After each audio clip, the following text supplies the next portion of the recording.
അസ്സലാമലൈക്കും.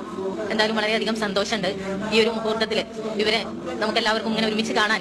ഇനിയുമുണ്ട് അക്യൂഷിൽ ഒരുപാട് ആളുകൾ, അതായത് ബോഡി നവർ കമ്മിറ്റ് മിസ്റ്റേക്ക് എന്ന് മനസ്സിലാക്കിയപ്പോൾ ഇത് പ്രകൃതിയാ നടക്കേണ്ട ആ ഒരു പ്രസവം എന്ന പ്രക്രിയയെ, പക്ഷേ ഇന്ന് നമുക്കറിയാലേ ഹോസ്പിറ്റലുകളിലും അല്ലാതെയൊക്കെ ഇതിന് വല്ലാണ്ട് ഒരു പേടിപ്പിക്കുന്ന ഒരു സംഭവമാണ് പ്രസവം എന്നുള്ളത്. അപ്പൊ ശരിക്കും ഇവരിന്ന് ധീര വനിതകൾ തന്നെയല്ലേ, ഈ സമൂഹത്തിൽ എല്ലാവർക്കും മാതൃകയാവാനുള്ളവർ തന്നെയാണ്. അപ്പം വളരെ ഹൃദയത്തോടെ ഇവരെ ഓരോരുത്തരെയും ഈ ഒരു വേളയിൽ ഹൃദയം നിറഞ്ഞ് ആശംസിക്കുകയാണ്. എല്ലാവർക്കും വേണ്ടി ഈ ഒരു അവസരത്തിൽ പ്രാർത്ഥിക്കുകയാണ്. നമസ്തേ, ജന ഡിബേറ്റിലേക്ക് സ്വാഗതം. വൈദ്യശാസ്ത്രത്തോടും മരുന്നുകളോടും വിമുഖത കാണിച്ചുകൊണ്ടുള്ള വീട്ടുപ്രസവങ്ങൾ കേരളത്തിൽ വർദ്ധിക്കുകയാണ്. മലപ്പുറം, കോഴിക്കോട് ജില്ലകളിലാണ് ഈ പ്രവണത ഏറ്റവും കൂടുതൽ.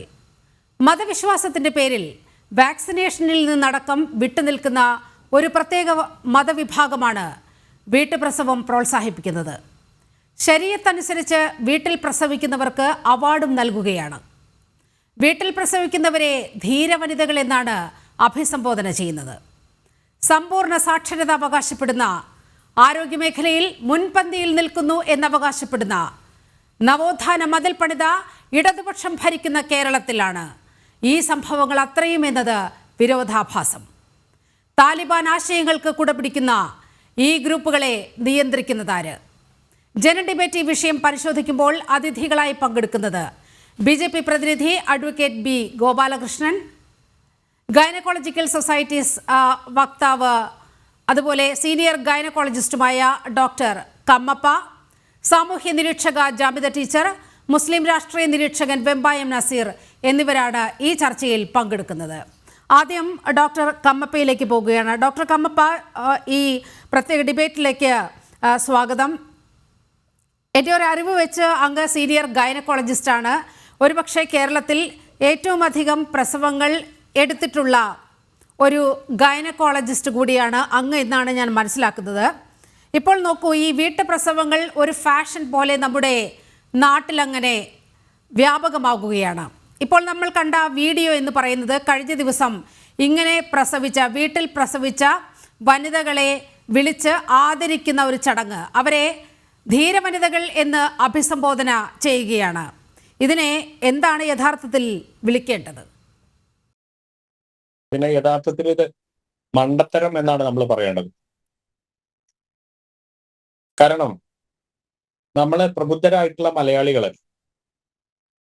ചില കാര്യങ്ങളിലൊക്കെ തനി മണ്ടന്മാരാണ്. നമുക്കറിയാം, ഈ ആട് തേക്ക് മാഞ്ചിയം എന്ന് പറഞ്ഞിട്ടുള്ള തട്ടിപ്പ് എത്ര കൊല്ലമായിട്ട് പലരും തട്ടിച്ചത്. ഇപ്പൊ ഈ അടുത്തുകൂടി പുതിയ തട്ടിപ്പിന്റെ വാർത്തകൾ നമ്മൾ കേട്ടു. അപ്പോ ചില വിഷയങ്ങളിൽ മലയാളികൾക്ക് പ്രബുദ്ധരെന്ന് പറയാൻ പറ്റില്ല, മണ്ടന്മാരെന്ന് പറയണം. പക്ഷെ വലിയൊരു സങ്കടം എന്താണെന്നുള്ളത് വെച്ച് കഴിഞ്ഞാല്, ഞങ്ങള് ഗൈനക്കോളജിസ്റ്റുകള് വളരെ പ്രയാസപ്പെട്ട് ബുദ്ധിമുട്ടി കേരളത്തിലേക്ക് മെറ്റേണൽ മോർട്ടാലിറ്റി റേറ്റ്, പ്രസവത്തിലെ മരണനിരക്ക് ക്രമാനുഗതമായി കുറച്ചു കൊണ്ടുവന്നിട്ട് നമ്മളിപ്പോ അമേരിക്കയേക്കാൾ മുൻപിൽ നിൽക്കുന്ന ഒരു അവസ്ഥയാണ് ഇപ്പോ. ഇത് ഉണ്ടാവാനുള്ള ഒരു പ്രധാന കാരണം ഈ പ്രസവങ്ങൾ ആശുപത്രിയിലേക്ക്, ഏതാണ്ട് 100% പ്രസവങ്ങൾ ആശുപത്രിയിലേക്ക് മാറിയതാണ്. നമ്മളെ പ്രത്യേകിച്ച് KFOG, ഞങ്ങൾ എന്ന് പറയുന്ന ഞങ്ങളുടെ അസോസിയേഷൻ, പ്രൊഫസർ പൈലിയുടെ നേതൃത്വത്തിൽ 2000 തുടങ്ങിയ ഒരു പരിപാടി. അന്ന് നമ്മൾ ഈ മെറ്റേണൽ മോർട്ടാലിറ്റി എന്നുള്ളത് ഒരു രാജ്യത്തിന്റെ, ഒരു പ്രദേശത്തിന്റെ ഹെൽത്ത് ഇൻഡെക്സ്, ഏറ്റവും സുപ്രധാനമായിട്ടുള്ള ഒരു ആരോഗ്യ സൂചികയാണ് മെറ്റേണൽ മോർട്ടാലിറ്റി. അത് 100,000 പ്രസവം നടക്കുമ്പോൾ അതിനകത്ത് എത്ര സ്ത്രീകൾ മരിക്കും എന്നുള്ളതാണ് ആ കണക്ക്. നമ്മുടെ 1947 നമുക്ക് ഇന്ത്യക്ക് സ്വാതന്ത്ര്യം കിട്ടുന്ന സമയത്ത് ആ റേറ്റ് 2000 ആയിരുന്നു. അത് പതിയെ താഴോട്ട് വന്ന് നമ്മളെ 2000 ആകുന്ന ആ സമയത്ത് കേരളത്തിലടക്കം, അതായത് 100ന്റെ പരിസരത്തായിരുന്നു, ഏതാണ്ട് 97 എന്നാണ് എൻ്റെ ഓർമ്മ. ആ വർഷത്തിലാണ്, 2000-ലാണ് പ്രൊഫസർ പൈലിയുടെ നേതൃത്വത്തിൽ KFOG ഇത് കുറച്ചു കൊണ്ടുവരാനുള്ള ഒരു സമഗ്രമായിട്ടുള്ള ഒരു പരിപാടി ആസൂത്രണം ചെയ്തു. അത് കേരള ഗവൺമെന്റിന്റെ കൂടി സപ്പോർട്ടോട് കൂടിയിട്ട് അത് ട്രെയിനിങ് കൊടുത്ത് ഓരോ മാതൃമരണവും അന്വേഷിച്ച് അതിന്റെ കാരണങ്ങൾ എന്തായിരുന്നു എന്നുള്ളത് കണ്ടെത്തി അത് പ്രിവെന്റബിൾ ആണോ എന്ന് നോക്കി അത് അടുത്ത ഇനി മറ്റൊരു അതേപോലത്തെ ഒരു കേസ് ഇല്ലാതിരിക്കാനുള്ള ട്രെയിനിങ് ഗൈനക്കോളജിസ്റ്റുകൾക്കും പ്രസവ മുറികളിലൊക്കെ വർക്ക് ചെയ്യുന്ന നഴ്സുമാർക്കും അടക്കം ട്രെയിനിങ് കൊടുത്ത് വളരെ കഠിനമായി പരിശ്രമിച്ചിട്ടാണ് നമ്മളിപ്പോ കഴിഞ്ഞ 2024 ഈ റേറ്റ് വെറും 19 എത്തിച്ചത്. എന്നാൽ അതിന് ഏറ്റവും രസകരമായിട്ടുള്ള ഒരു കാര്യം, കഴിഞ്ഞ വർഷം അമേരിക്കയിൽ ഈ റേറ്റ് 24 ചുരുക്കി പറഞ്ഞു കഴിഞ്ഞാൽ അമേരിക്കയെക്കാളും സേഫായിട്ട് പ്രസവിക്കാനുള്ള ഒരു സ്ഥലമായി കേരളം മാറി എന്നുള്ളതാണ്.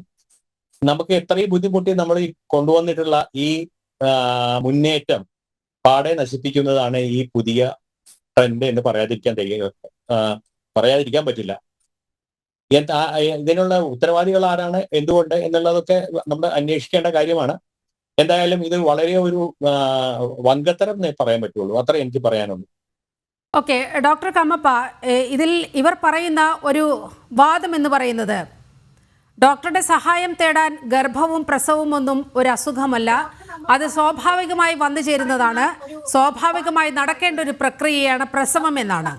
അതുകൊണ്ട് അങ്ങനെ വീട്ടിൽ ഒരു പ്രസവം നടന്നതുകൊണ്ട് യാതൊരുവിധ ബുദ്ധിമുട്ടുകളുമില്ല. ഒരു ദമ്പതികളുടെ സ്റ്റോറിയൊക്കെ കഴിഞ്ഞ ഒരു 2-3 ആഴ്ച മുമ്പ് മാധ്യമങ്ങളിൽ വന്നതാണ്. അത് കോഴിക്കോടുള്ള ഒരു ഈ കുഞ്ഞ് ജനിച്ച ആ സർട്ടിഫിക്കറ്റ്, ജനന സർട്ടിഫിക്കറ്റ് നൽകുന്നില്ല എന്ന ആരോപണവുമായി മാധ്യമങ്ങൾക്ക് മുന്നിൽ വന്ന ദമ്പതികളുടെ കഥയാണ്. അതിൽ ആ ഭർത്താവ് പറയുന്നുണ്ട്, ഇങ്ങനെ ഈ പൊക്കിൾ കൂടി മുറിക്കുന്ന ഒരു ഘട്ടത്തിലെത്തിയപ്പോൾ മെഡിക്കൽ സ്റ്റോറിൽ പോയി ഒരു ബ്ലേഡ് വാങ്ങി വന്നു, അത് ഞാൻ അത് മുറിച്ച് നീക്കി, പ്രത്യേകിച്ച് പ്രശ്നങ്ങളൊന്നും ഉണ്ടായില്ല.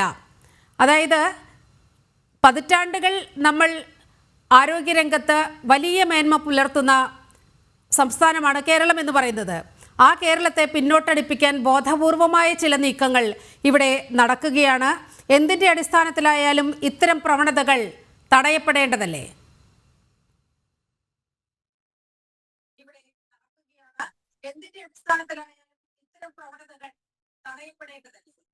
യാതൊരു സംശയവുമില്ല, അക്കാര്യത്തിൽ യാതൊരു സംശയവുമില്ല. കാരണം ഞാൻ മനസ്സിലാക്കുന്നത് ഈ ഇത്തരം ആൾക്കാര് ഒരു പ്രത്യേക വിഭാഗം, അത് ധനമോഹം തന്നെയാണ് അതിന്റെ പുറകിലുള്ളത്. ധനമോഹം തന്നെയാണ് അതിന്റെ പ്രധാന റീസൺ, ധനമോഹം തന്നെയാണ്. നമുക്കിപ്പോ ഏത് പ്രസവം, നമ്മളിപ്പോ ഒരു സാധാരണ ഫിസിയോളജിക്കൽ പ്രോസസ്സാണ് പ്രസവം എന്ന് പറയും. പക്ഷെ ഏത് പ്രസവവും ഏത് പോയിന്റിലും വെച്ച് പാത്തോളജിക്കൽ ആവാം. എന്ന് വെച്ച് കഴിഞ്ഞാൽ കുഴപ്പത്തിലേക്ക് ചെല്ലാം. ഏത് നിമിഷമാണ് അത് സംഭവിക്കാൻ നമുക്ക് മുൻകൂട്ടി പറയാൻ പറ്റില്ല. മാത്രവുമല്ല, അത് വന്നു കഴിഞ്ഞാൽ ചില സംഗതികളൊക്കെ വളരെ സീരിയസ് ആയിട്ടുള്ള ഗുരുതരാമത്തിലുള്ള എനിക്ക് ഇന്നലെ ഉണ്ടായ ഒരു അനുഭവം പറയാം. ഒരു സ്ത്രീ 4ാമത്തെ പ്രസവമായിരുന്നു, സുഖമായിട്ട് പ്രസവിച്ചു കഴിഞ്ഞ ഉടനെ കുഴപ്പമൊന്നും ഉണ്ടായിരുന്നില്ല. കുറച്ച് കഴിഞ്ഞതിന് ശേഷം കഠിനമായിട്ടുള്ള ബ്ലീഡിങ്. അതെന്ന് വെച്ച് കഴിഞ്ഞാൽ നമ്മൾ അതിന് കൊടുക്കുന്ന മരുന്നുകളും കാര്യങ്ങളൊക്കെ ഉണ്ട്, ഒക്കെ കൊടുത്തു കഴിഞ്ഞിട്ടും ബ്ലീഡിങ് നിൽക്കുന്നില്ല. ഞങ്ങൾ പ്രസവം കഴിഞ്ഞ് 1.5 മണിക്കൂർ കഴിഞ്ഞപ്പോഴേക്കും ഞങ്ങൾക്ക് തിയേറ്ററിൽ കയറ്റി യൂട്രസ് എടുത്ത് മാറ്റേണ്ടി വന്നു. ഈ പ്രസവം വീട്ടിൽ സംഭവിച്ചതായിരുന്നെങ്കിൽ ആ സ്ത്രീ ജീവിച്ചിരിപ്പില്ല, ഒരു സംശയവുമില്ല. കാരണം ഇത്രയും ബ്ലീഡിങ് വെച്ചിട്ട് ആശുപത്രിയിലേക്ക് എത്തുമ്പോഴേക്കും ആ സ്ത്രീയുടെ അവസ്ഥ പിടിച്ചാൽ കിട്ടാത്ത രീതിയിലായിട്ടുണ്ടാവും ഇത്തരം കേസുകൾ. അപ്പൊ ചിലരൊക്കെ ചോദിക്കും, വീട്ടിൽ പ്രസവിച്ച നമ്മുടെ അമ്മൂമ്മ 12 വീട്ടിൽ പ്രസവിച്ചിരുന്നു എന്നൊക്കെ പറയുന്ന ചില ആൾക്കാരുണ്ട്. ശരിയാണ്, അന്ന് ഈ അമ്മൂമ്മമാരുടെ നമ്മളെ ഒന്നും വേണ്ട, നമ്മളൊരു 30-40 കൊല്ലം പുറകിലേക്ക് നോക്കിക്കഴിഞ്ഞാൽ പ്രസവത്തിൽ മരിച്ചുപോയി, അമ്മ മരിച്ചതാണ്, പ്രസവത്തിൽ അമ്മ മരിച്ചതെന്ന് എന്ന് പറയുന്ന എത്രയോ പേരെ നമ്മൾ കണ്ടിരുന്നു. ഇപ്പോഴോ പ്രസവത്തിൽ ഒരു സ്ത്രീ മരിക്കുക എന്ന് പറഞ്ഞു കഴിഞ്ഞാൽ അത് നിങ്ങൾക്ക് ചാനലുകൾക്കൊക്കെ ഒരു ബ്രേക്കിംഗ് ന്യൂസ് ആണ്, അല്ലെ? സ്വാഭാവികമായിട്ടും സത്യം പറഞ്ഞു കഴിഞ്ഞാൽ നമ്മൾ ഈ ഭസ്മാസുരന് വരം കൊടുത്തു എന്നുള്ള ഒരു രീതിയിലാണ് ഞങ്ങൾ ഗൈനക്കോളജിസ്റ്റുകളുടെ സ്ഥിതി. ഞങ്ങളെല്ലാം കൂടി കഠിനമായിട്ട് പരിശ്രമിച്ചിട്ടാണ് ഈ മാതൃമരണ നിരക്ക് കുറച്ചു കൊണ്ടുവന്നത്.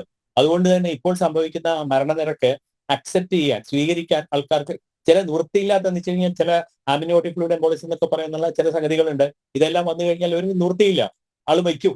അത്തരത്തിലുള്ള സന്ദർഭങ്ങളിലൊക്കെ മരിച്ചു കഴിഞ്ഞാൽ വളരെ സങ്കടകരമായിട്ടുള്ള ഒരു അവസ്ഥയാണ്. എങ്കിൽ പോലും എപ്പോഴും ആശുപത്രിക്കും ഡോക്ടർക്കും അത് വളരെ വലിയൊരു പ്രശ്നമായിട്ട് മാറിയിട്ടുള്ള ഒരു കാലഘട്ടത്തിൽ കൂടിയാണ് നമ്മൾ ഈ കടന്നു പോകുന്നത്. ആ സമയത്ത് ഇത്രയും വിവരമില്ലാത്ത ഓരോ കാര്യങ്ങൾ ചെയ്യുന്ന ആൾക്കാരെ എന്താണ് വിശേഷിപ്പിക്കേണ്ടതെന്ന് എനിക്ക് അറിഞ്ഞുകൂടാ. ഇതിൽ കൃത്യമായ നടപടികൾ അനിവാര്യമല്ലേ ഡോക്ടർ? ഈ തിരുവനന്തപുരത്ത് തന്നെ ഇതുപോലെ ഒരു മരണമുണ്ടായി. വീട്ടിൽ പ്രസവം എടുക്കാൻ ശ്രമിച്ചു, അങ്ങനെ ആ യുവതി മരണപ്പെടുന്നൊരു സാഹചര്യമുണ്ടായി. പക്ഷേ വലിയ നടപടികളൊന്നും അക്കാര്യത്തിൽ ഉണ്ടായില്ല. ഈ കഴിഞ്ഞ 2-3 ആഴ്ച മുമ്പ് പുറത്തു വന്ന വാർത്തയിൽ പോലും വലിയ ഇടപെടൽ ആരോഗ്യ മേഖലയിൽ നിന്നും ഉണ്ടായില്ല എന്നാണ് മനസ്സിലാക്കാൻ കഴിയുന്നത്. അതായത് വളരെ ബോധപൂർവം ഈ ഒരു പ്രശ്നമില്ല എന്ന് വരുത്തി തീർക്കാൻ ഒരർത്ഥത്തിൽ ആരോഗ്യ വകുപ്പ് പോലും ഇത് ഇങ്ങനൊരു പ്രശ്നം നമ്മുടെ സമൂഹത്തിൽ നിലനിൽക്കുന്നുണ്ട് എന്ന് പറയാൻ ഒരു വിമുഖത കാണിക്കുന്ന ഒരു പ്രവണത ഉണ്ട് എന്നാണ് മനസ്സിലാക്കുന്നത് ഡോക്ടർ. അത് ശരിയല്ല കേട്ടോ. കാരണം ആരോഗ്യ വകുപ്പിന് ഈ കാര്യം വ്യക്തമായിട്ട് അറിയാം. കൃത്യമായ കണക്കുകളുണ്ട്. കഴിഞ്ഞ വർഷം ഏതാണ്ട് ഒരു 465ഓളം കേസുകൾ വീട്ടിൽ പ്രസവിച്ചു എന്നുള്ളതാണ്. അതിനെ ഇതിനേതാക്കാൻ ബോധപൂർവമായ പല ബോധവൽക്കരണവും പരിപാടികളൊക്കെ നടക്കും. പക്ഷെ ഇത് വളരെ രഹസ്യമായിട്ടാണ് ഇവർ ചെയ്യുന്നത്. അതാണ് ഏറ്റവും വലിയ വിഷയം. അതുകൊണ്ട് തന്നെ ഈ കോഴിക്കോടുണ്ടായ ആ സംഭവം തന്നെ സാധാരണഗതിയിൽ ഒരു പ്രഗ്നൻസി ഉണ്ടായിക്കഴിഞ്ഞാൽ നമ്മുടെ ആശാ വർക്കർ മുഖേന JPHN എന്ന് പറയുന്ന ആരോഗ്യ പ്രവർത്തകർ മുഖേന രജിസ്റ്റർ ചെയ്യേണ്ടതുണ്ട്. ഇത് ഒളിപ്പിക്കുകയാണ്. ഇത് ഗർഭമുണ്ടായ വിവരം തന്നെ ആരും അറിയിച്ചിട്ടില്ല. അതുകൊണ്ട് തന്നെയാണ് അവർക്ക് ഈ ബർത്ത് സർട്ടിഫിക്കറ്റ് കിട്ടാതെ വന്നിട്ടുള്ള പ്രശ്നം. അതുകൊണ്ട് തന്നെയാണ് ഈ ഗർഭിണിയാണെന്നുള്ളത് ആരും അറിഞ്ഞിട്ടില്ല. ഗർഭിണിയായെന്ന് അതിലും അറിയാത്ത രജിസ്റ്റർ ചെയ്യാത്ത ഒരു കേസ് പ്രസവിച്ചാൽ ഇവര് നാളെ തമിഴ്നാട്ടിൽ നിന്ന് വേറെ എവിടെന്നെങ്കിലും കുട്ടിയെ കട്ടുകൊണ്ടുപോകുന്നതാണെന്നുള്ളത് എങ്ങനെ പറയാൻ പറ്റും? അതുകൊണ്ടാണ് ഇതിന് രജിസ്ട്രേഷൻ കിട്ടാതിരിക്കുന്നത്. എന്തായാലും ആരോഗ്യ വകുപ്പിന് ഇതിന് കൃത്യമായിട്ടുള്ള വിവരമുണ്ട്. പക്ഷെ ഇതൊരു പ്രശ്നമുള്ളത് എന്താണെന്ന് വെച്ച് കഴിഞ്ഞാൽ ഇതൊരു നിയമപ്രശ്നമല്ല. നിയമപരമായിട്ട് ഇതൊരു കുറ്റമായിട്ടുള്ള ഒരു കാര്യമല്ല. അതാണുള്ള ബുദ്ധിമുട്ട്. യെസ്, അങ്ങനെ ഒട്ടേറെ നൂലാമാലകൾ പിണഞ്ഞു കിടക്കുന്ന ഒരു സംഭവമാണ് ഈ വീട്ടിലെ പ്രസവം എന്ന് പറയുന്നത്. അതിന് ഒട്ടേറെ സാമൂഹ്യ മാനങ്ങളുണ്ട്. ഡോക്ടർ പ്രാഥമികമായി ഇതിൻ്റെ ഒരു അപകടത്തെക്കുറിച്ചാണ് ഡോക്ടർ കമ്മപ്പ വിശദീകരിച്ചത്. ഇപ്പോൾ മുസ്ലിം രാഷ്ട്രീയ നിരീക്ഷകൻ വെമ്പായ നസീർ കൂടി നമ്മോടൊപ്പം ചേരുകയാണ്. ശ്രീ വെമ്പായ നസീർ, ഇതൊരു ആരോഗ്യ പ്രശ്നം എന്നതിലുപരി വലിയൊരു സാമൂഹ്യ വിപത്തിലേക്ക് കൂടി ഇത് വഴിവെക്കുന്നു എന്നാണ് ഡോക്ടർ കമ്മപ്പ നമ്മളോടൊപ്പം സംസാരിച്ചപ്പോൾ ഏറ്റവും ഒടുവിൽ പറഞ്ഞു നിർത്തിയത്. മതവിശ്വാസത്തിൻ്റെ പേരിൽ വാക്സിനേഷനിൽ നിന്നടക്കം വിട്ടുനിൽക്കുന്ന ഒരു ജനസമൂഹം നമ്മുടെ മുന്നിൽ ഉണ്ട്. പ്രത്യേകിച്ചും കോവിഡ് കാലത്താണ് അത് അങ്ങേയറ്റം പ്രകടമാകുന്ന ഒരു സ്ഥിതി ഉണ്ടായത്. മലപ്പുറം ജില്ലയിലാണ് ഏറ്റവും കൂടുതൽ ഇങ്ങനെ വാക്സിനേഷനോട് മുഖം തിരിഞ്ഞു നിൽക്കുന്ന ഒരു ജനതയെ നമുക്ക് കാണാൻ കഴിഞ്ഞത്. നേരത്തെ ഈ പോളിയോ വാക്സിൻ എടുക്കുന്ന കുഞ്ഞുങ്ങൾക്ക് വിവിധ വാക്സിൻ എടുക്കുന്ന കാര്യത്തിലൊക്കെ വലിയ വിമുഖത, എതിർപ്പെല്ലാം ഉയർന്ന ഒരു മേഖലയാണ് മലപ്പുറം, കോഴിക്കോട് ആ ഭാഗങ്ങൾ എന്ന് പറയുന്നത്. ഈ മലബാറിൽ നിന്ന് തന്നെയാണ് ഇത്തരത്തിൽ ഒരു വിശ്വാസത്തിൻ്റെ പേരിൽ, മതത്തിനോടുള്ള വിശ്വാസത്തിൻ്റെ പേരിൽ വീടുകളിൽ പ്രസവം എന്ന് പറയുന്ന പുതിയ ഫാഷൻ കേരളത്തിൽ വലിയ തരംഗമായിരിക്കുന്നത്. നേരത്തെ നമുക്കറിയാം, ഒരു ആധുനിക മെഡിക്കൽ സൗകര്യങ്ങളും ഒന്നും ഇല്ലാതിരുന്നൊരു കാലത്ത് വീടുകളിൽ പ്രസവം സർവ്വസാധാരണമായിരുന്നു. അതിൽ കൃത്യമായ റിസ്കുകളും അന്നൊക്കെ ഉണ്ടായിരുന്നു. പക്ഷേ ഇപ്പോൾ അങ്ങനെയല്ലല്ലോ സ്ഥിതി. ഇങ്ങനെ ഒരു സംഭവത്തെ നമ്മുടെ പരിഷ്കൃത സമൂഹത്തിന് പ്രോത്സാഹിപ്പിക്കാൻ കഴിയുമോ ശ്രീ വെമ്പായ നസീർ? ഞാനിത് മനസ്സിലാക്കിയത്, ഇത് മലപ്പുറത്തും അതുപോലെ കോഴിക്കോട് മുസ്ലിം ന്യൂനപക്ഷ പ്രദേശങ്ങളിൽ എന്തെങ്കിലും ഇതുപോലത്തെ കാര്യങ്ങൾ നടക്കുമ്പോൾ അത് ലെൻസ് വെച്ച് നോക്കി തപ്പിപ്പിടിച്ച് അത് വലിയൊരു വിവാദമാക്കുന്നത് നമ്മുടെ ഈ മതേതര കേരളത്തിന് നല്ലതല്ല. നമുക്കറിയാം, കേരളത്തിൽ ഏറ്റവും മികച്ച ഒരു ആരോഗ്യരംഗമാണുള്ളത്. ഏറ്റവും മികച്ച ആരോഗ്യ പ്രവർത്തന സർക്കാർ, അതിനെല്ലാം നല്ല മികച്ച പരിഗണന കൊടുത്തുകൊണ്ട് ആരോഗ്യരംഗമൊക്കെ എല്ലാം ഉഷാറായി കേരളത്തിൽ പോകണമെന്ന് നമുക്ക് എല്ലാവർക്കും അറിയാം. ഇതുപോലെ കുറച്ച് ആൾക്കാർ സംഘടിച്ച് ഇതുപോലെ ഈ വീടുകളിൽ പ്രസവിക്കണമെന്നുള്ള ഇതൊന്നും പറഞ്ഞൊന്നും സർക്കാരിന് അത് ബാധിക്കുകയോ അല്ലെങ്കിൽ ഇതിൻ്റെ സർക്കാരിൻ്റെ ഈ പ്രവർത്തനങ്ങളെ അത് തകർന്നു മറിക്കുകയോ ഒന്നും ചെയ്യുന്നതല്ല. പിന്നെ എവിടെയെങ്കിലും ഒരു എലി ചത്താൽ അത് കൊന്നത് അലിയാണ് എന്ന് പറഞ്ഞ് ഈ വരുത്തി തീർക്കുന്ന ഒരു പ്രവണത ഇവിടെ ആരാണ് വരുത്തി തീർത്തത്? ജനം TV ആണോ വരുത്തി തീർത്തത്? അല്ല, താങ്കൾ ഈ ഒരു സംഭവത്തെ അവിടെ ഒരു ചെറിയ വിവാദം ഉണ്ടാകുമ്പോൾ ലെൻസ് വെച്ച് കണ്ടുപിടിച്ച് വിവാദങ്ങൾ സൃഷ്ടിക്കുന്നു എന്ന് പറഞ്ഞതുകൊണ്ടാണ് ചോദിക്കുന്നത്. അങ്ങനെ വിവാദം ഞങ്ങൾ ഉണ്ടാക്കിയതല്ലല്ലോ. വളരെ കൃത്യമായി അതിൻ്റെ വീഡിയോ പുറത്തു വന്നിരിക്കുകയാണ്. ഇങ്ങനെ വീട്ടിൽ പ്രസവം നടത്തുന്ന സ്ത്രീകളെ ധീര വനിതകൾ എന്ന് വിശേഷിപ്പിച്ചുകൊണ്ടും അവർക്ക് അവാർഡ് നൽകുന്ന ഒരു രീതി, അത് കൃത്യമായി മതവിശ്വാസത്തിൻ്റെ അടിസ്ഥാനത്തിലാണ് എന്ന് വളരെ വ്യക്തമാണ്. അപ്പോൾ ഇത് അങ്ങേയറ്റം ആധുനിക മെഡിക്കൽ സംവിധാനങ്ങൾ നിലനിൽക്കുന്ന ഒരു സംസ്ഥാനത്ത്, ആരോഗ്യ മേഖലയിൽ വലിയ തോതിൽ നമ്മൾ മുന്നോട്ട് പോയ ഒരു സംസ്ഥാനത്ത് ഇത് ശരിയാണോ എന്നാണ് ഞാൻ ചോദിച്ചത്. ഞാനൊരു കാര്യം ചോദിക്കട്ടെ മാഡം, ഇതാരാണ് നടത്തിയത്? നിങ്ങൾ ഈ പറഞ്ഞ ഈ വീട്ടിലെ പ്രസവം അക്കുഷി എന്ന് പറയുന്ന സംഘടനയാണ്. അക്കുഷി എന്ന് പറയുന്ന സംഘടനയാണ്. ആരെയാണ് അത് പ്രതിദാനം ചെയ്യുന്നത്? ആ പ്രതിനിധാനം ചെയ്യുന്നത് ആരെയാണ് എന്നത് ആ ദൃശ്യങ്ങൾ PCR പ്ലീസ്, ആ ദൃശ്യങ്ങൾ ഒന്ന് കാണിച്ചാൽ അവിടെ നടന്ന കാര്യങ്ങൾ വളരെ കൃത്യമായി മനസ്സിലാകും. ഒന്ന് പറയണം, അത് ആരെയാണ് പ്രതിദാനം ചെയ്യുന്നത്? പറയണം. അത് ഇതാരെയാണ് പ്രതിനിധാനം ചെയ്യുന്നത്? ശ്രീ വെമ്പായ നസീർ, താങ്കൾക്ക് കണ്ടിട്ട് മനസ്സിലാകും. ഒരു മക്കനെ ഒരു കറുത്ത തുണി എടുത്ത് തലയെ കൂടെ മക്കനെ ഇട്ട് കഴിഞ്ഞാൽ ഇസ്ലാമിക സംഘടന ആവൂല. സുന്നി സംഘടന, കേരളത്തിലെ ഏറ്റവും വലിയ ആധികാരികമായ സുന്നി സംഘടന, സംഘടന, EK സംഘടന, മുജാഹിദ് സംഘടന, സലഫി സംഘടന, വിസ്ഡം സംഘടന, ഇത് ജമാഅത്തെ ഇസ്ലാം, ഇതുപോലെ ഒരുപാട് ധാരാളം സംഘടനകൾ, മുസ്ലിം സംഘടനകളുണ്ട്. ഏതെങ്കിലും ഒരു ഈ മുസ്ലിം സംഘടനകളാണോ ഇതിന്റെ പിന്നിലൊന്നും നിങ്ങൾ തെളിയിക്കാൻ ഞങ്ങൾ വെല്ലുവിളിക്കുകയാണ്. ഏതെങ്കിലും പെണ്ണുങ്ങൾ ഇതുപോലെ കറുത്ത തുണി എടുത്ത് ഇങ്ങനെ ഇട്ടുകൊണ്ട് ഇങ്ങനെ ഇത് കാണിച്ചാൽ ഇസ്ലാമിന്റെ മണ്ടയെ കൊണ്ട് വെക്കലും 6-ാം നൂറ്റാണ്ട് 7-ാം നൂറ്റാണ്ട് എന്നൊന്നും പറഞ്ഞ് മതത്തിന്റെ മണ്ടയിൽ വെച്ച് പരിഹസിക്കുന്നത് നല്ലതല്ല. ഇത് മതത്തിന്റെ പിന്നിലല്ലാതെ പിന്നെ എന്താണ് ശ്രീ വെമ്പായ നസീർ? ഇവിടെ അല്ലാതെ നിൽക്കുന്ന ഏതെങ്കിലും മതവിഭാഗത്തിൽപ്പെടുന്ന സ്ത്രീകളാണോ ഇത്തരത്തിൽ ഇത്ര വലിയ കേരളത്തെ പിന്നോട്ടടുപ്പിക്കുന്ന 6-ാം നൂറ്റാണ്ടിലേക്കൊക്കെ നയിക്കുന്ന താലിബാനിസം കേരളത്തിൽ നടപ്പിലാക്കുന്ന ഒരു ആശയഗതിയുമായി മുന്നോട്ട് വന്നിരിക്കുന്നത്? പിന്നെ ഏത് മതവിഭാഗത്തിൽ പെടുന്നവരാണ്? ഇത് കേരളമാണ്. ഇവിടെ താലിബാൻ ശരി, ഇവിടെ ഇതൊന്നും ഇവിടെ ചെലവാകൂല. ഇത് കേരളമാണ്. എന്തുകൊണ്ട് നടപടി ഉണ്ടായില്ല? ഇത് കേരളത്തിന്റെ സാമൂഹ്യ വ്യവസ്ഥിതിയുടെ നേർക്ക് വലിയ വെല്ലുവിളി ഉയർത്തുന്ന ഒരു വിഷയമാണ്. എന്തുകൊണ്ട് നടപടി ഉണ്ടാകുന്നില്ല? വെല്ലുവിളി സംഘപരിവാർ ശക്തികൾക്ക് ചില വെല്ലുവിളിക്ക് കേരള സർക്കാരിനോ അല്ലെങ്കിൽ മതേതര കേരളത്തിനോ ഇതൊന്നും ഒരു വെല്ലുവിളിയല്ല. ഇവിടെ ഒരു ഇടത് സർക്കാർ ഇവിടെ ശക്തമായിട്ട് ഇതെല്ലാം നിരീക്ഷിച്ച് ഇന്റലിജൻസ് വിഭാഗങ്ങളെല്ലാം കറക്റ്റ് നിരീക്ഷിച്ച് പോവുകയാണ്. ഇതൊന്നും അങ്ങനത്തെ ഇതിലൊന്നും കേരള സർക്കാരിന്റെ കണ്ണിലൊന്നും കണ്ടിട്ടുമില്ല. അങ്ങനെ ഉണ്ടായാൽ കേരള സർക്കാർ ശക്തമായ നടപടിയെടുക്കും. ഇത് കേരളത്തിൽ നടന്നിട്ടില്ല എന്ന് അങ്ങ് പറയുന്നു. നടക്കാൻ ഇതിന്റെ ഈ സംഘടനയുടെ പേരൊന്ന് പറയണം മാഡം. ഇത് സംഘടന നടത്തിയത് അക്കുഷി എന്ന് പറയുന്ന സംഘടനയാണ്. അക്കുഷി എന്ന് പറയുന്ന ഒരു സംഘടന ആ സ്റ്റേജിൽ നിന്നും കേട്ടതാണ്. വളരെ കൃത്യമായി അങ്ങേയറ്റത്തെ ദുരൂഹത ഈ സംഘടനയെ കുറിച്ചുകൊണ്ട് ഈ സംസ്ഥാന വ്യാപകമായി ഒരുതരം ക്യാമ്പയിൻ, വാട്സ്ആപ്പ് ഗ്രൂപ്പുകൾ കേന്ദ്രീകരിച്ച് ഒരു ക്യാമ്പയിൻ നടക്കുന്നു. ഇതിന്റെ ഫലമായാണ് ഇത്തരത്തിൽ സംസ്ഥാനത്തിന്റെ വിവിധ ഭാഗങ്ങളിലുള്ള സ്ത്രീകളെ അണിനിരത്തിക്കൊണ്ട് അവിടെ ഒരു സംഗമം, കോഴിക്കോട് ഒരു സംഗമം സംഘടിപ്പിക്കപ്പെട്ടത്. നമ്മൾ അവരുടെ ആളുകളുമായി ബന്ധപ്പെടാൻ ശ്രമിച്ചു. പക്ഷേ അവരാരും ഈ മുഖ്യധാര സമൂഹത്തിലേക്ക് വന്ന് ഈ കാര്യങ്ങൾ പറയാൻ ധൈര്യപ്പെടുന്നില്ല. ആ ധൈര്യമില്ല. കൃത്യമായി ഒരു ജെനുവിൻ ഇഷ്യൂ ആണ് അവർ മുന്നോട്ട് വെക്കുന്നത്. കൃത്യമായ സത്യസന്ധമായ ഒരു കാര്യമാണ് എന്നുണ്ടെങ്കിൽ പൊതുജന മധ്യത്തിൽ പറയുന്നതിന് എന്താണ് ബുദ്ധിമുട്ട്? ഇതുമായി ബന്ധപ്പെട്ട് ഒരാൾ പോലും പ്രതികരിക്കാൻ വരുന്നില്ല എന്നാണ് ഞങ്ങളോട് പറഞ്ഞത്. ഡോക്ടർ കമ്മപ്പ, അങ്ങേക്ക് ഈ വിഷയത്തിൽ എന്തോ പറയാനുണ്ട് എന്ന് മനസ്സിലാക്കുന്നു. ഡോക്ടർ കമ്മപ്പ,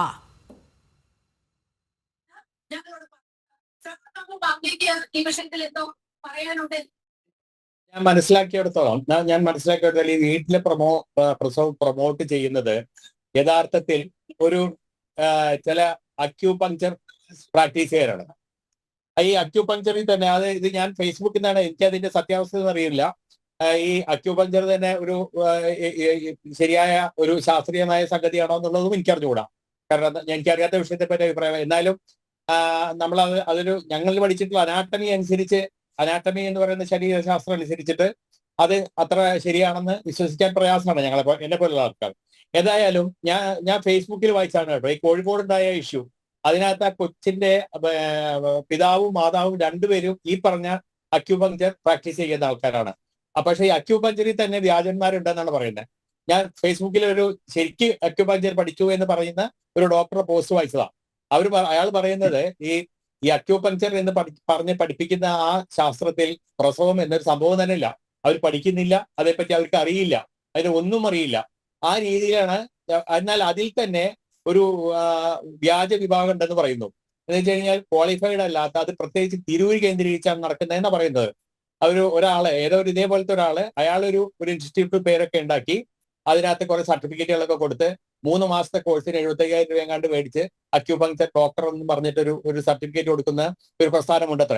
അതിൽപ്പെട്ട ആൾക്കാരാണ് ഈ കുട്ടിയുടെ മാതാപിതാക്കൾ എന്ന് പറയപ്പെടുന്നു. ഞാൻ ഫേസ്ബുക്ക് പോസ്റ്റാണ്, ഞാൻ പറഞ്ഞല്ലോ, എനിക്കത് വായിച്ച വിവരമേ ഉള്ളൂ.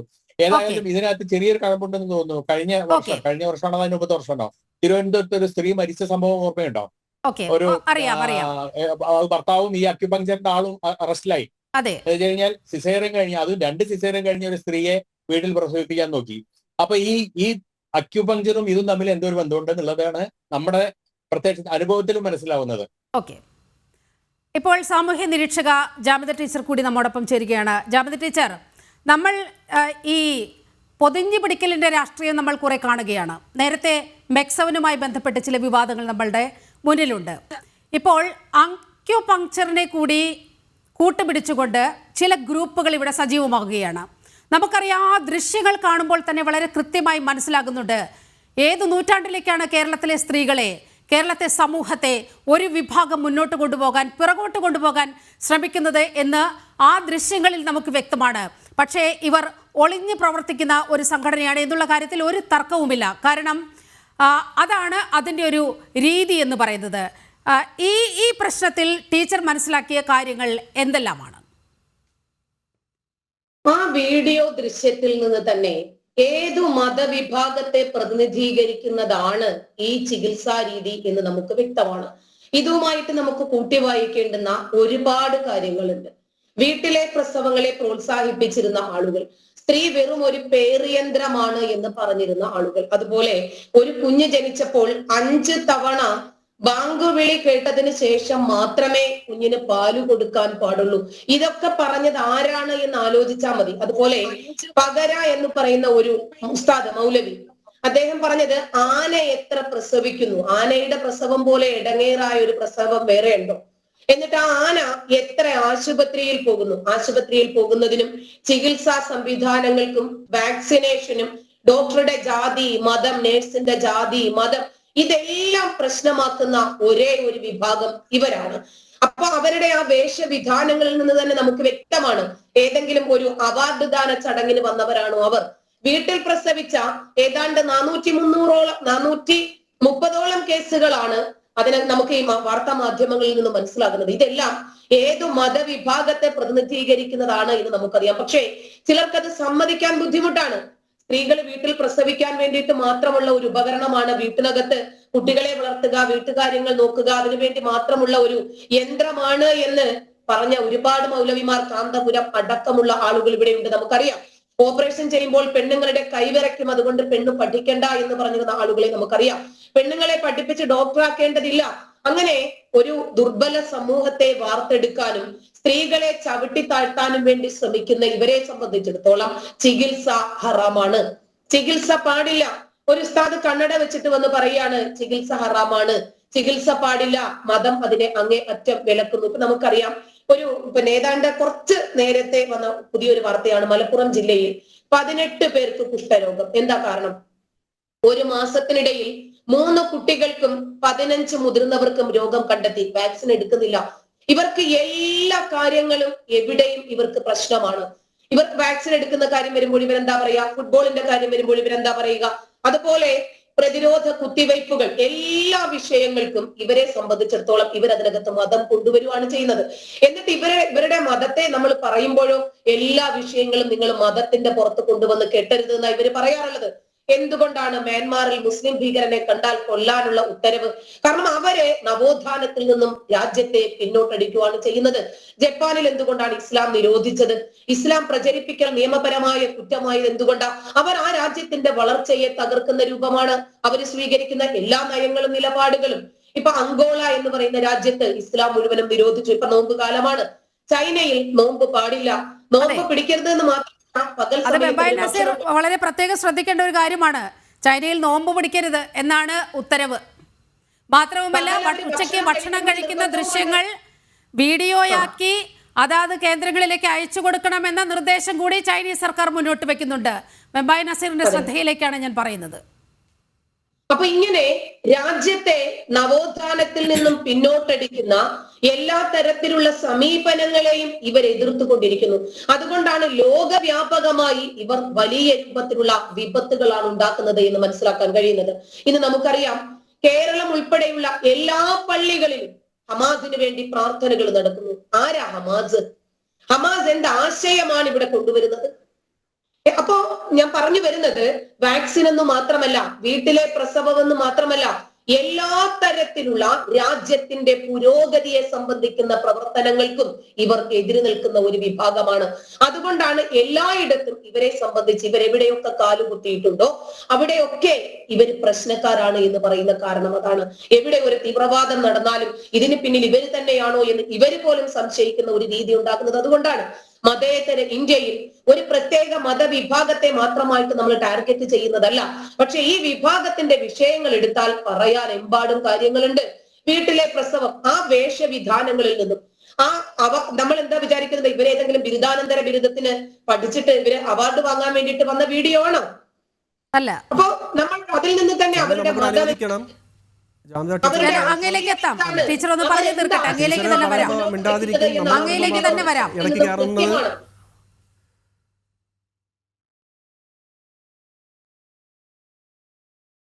ടീച്ചർ, അപ്പൊ ആ ദൃശ്യങ്ങളിൽ നിന്ന് തന്നെ വ്യക്തമാണ്. അതിനു മുമ്പ് തൃശൂർ മെഡിക്കൽ കോളേജില് ഒരു മെഡിക്കൽ ക്യാമ്പ് നടക്കുകയാണ്. കുട്ടികൾക്ക് വേണ്ടി ഒരു ക്ലസ്റ്റർ കൊടുക്കുന്ന ഒരു ക്യാമ്പ്. അതിനകത്ത് തൃശ്ശൂരാണ് ഒരു കർട്ടൻ ആൺകുട്ടികൾക്കും പെൺകുട്ടികൾക്കുമായിട്ട് ഒരു മറ. നമ്മുടെ നാട്ടിലാണ് 5 കുട്ടികൾ ഓപ്പറേഷൻ തിയേറ്ററിൽ ഞങ്ങൾക്ക് ഇസ്ലാമിക വസ്ത്രം ധരിക്കണം ഓപ്പറേഷൻ തിയേറ്ററിൽ എന്ന് പറഞ്ഞിട്ട് സുപ്രീം കോടതിയെ സമീപിക്കുന്നത് നമ്മുടെ നാട്ടിലാണ്. ഇങ്ങനെ അനേകായിരം സംഭവങ്ങളുണ്ട്. ചേലാകർമ്മത്തെ തുടർന്ന് വീടുകളിൽ മരിക്കുന്ന എത്രയെത്ര കുഞ്ഞുങ്ങളുണ്ട്. പ്രസവത്തോടനുബന്ധിച്ചിട്ട് വീടുകളിൽ മരിക്കുന്ന എത്ര കുഞ്ഞുങ്ങളുണ്ട്. ഈ കഴിഞ്ഞ ദിവസമാണ് വീട്ടിൽ പ്രസവിച്ചു ഞങ്ങൾക്ക് ബർത്ത് സർട്ടിഫിക്കറ്റ് നൽകുന്നില്ല എന്ന് പറഞ്ഞിട്ട് ഒരു പേരൻസ് വലിയ രൂപത്തിൽ ബഹളമുണ്ടാക്കിയത് നമ്മൾ കണ്ടത്. അപ്പൊ ഇതൊക്കെ നമ്മുടെ നാട്ടിൽ സ്ഥിരമായിട്ട് നടക്കുന്ന സംഭവങ്ങളാണ്. ഇതിനെക്കുറിച്ച് നമ്മൾ അഡ്രസ് ചെയ്യുമ്പോൾ ഈ മതവിഭാഗം, ഈ മതത്തിന്റെ പുരോഹിതന്മാർ സ്ത്രീകളുടെ മുന്നേറ്റത്തെ, മുസ്ലിം സമുദായത്തിന്റെ മുന്നേറ്റത്തെ പിന്നോട്ടടിക്കുകയാണ് എന്ന യാഥാർത്ഥ്യം തുറന്നു പറയുമ്പോൾ ഞങ്ങളുടെ മതത്തെ വേട്ടയാടുന്നേ എന്ന് പറഞ്ഞതുകൊണ്ട് അർത്ഥമില്ല. ഇതൊരു യാഥാർത്ഥ്യമാണ്, ഇതൊരു നഗ്ന സത്യമാണ്. ഇത് നിങ്ങൾ അംഗീകരിച്ചാലും ശരി, അംഗീകരിച്ചിട്ടില്ലെങ്കിലും ശരി, ഇതാണ് സത്യം. ശ്രീ വെമ്പായ നസീർ, ഇതാണ് സത്യം എന്ന് സാമൂഹ്യ നിരീക്ഷകയായ ജാമിദ ടീച്ചർ പറഞ്ഞു വെക്കുകയാണ്. താങ്കൾക്ക് മറുപടി പറയാം. മറുപടി പറയാം. സാമൂഹ്യ നിരീക്ഷക ജാമിദ ടീച്ചർ അത് ജാനകി ടീച്ചർ എന്ന് പേര് മാറ്റിയിട്ട് പറഞ്ഞാൽ ആർക്കും ഒരു സംശയമില്ല, ഒന്നുമില്ല.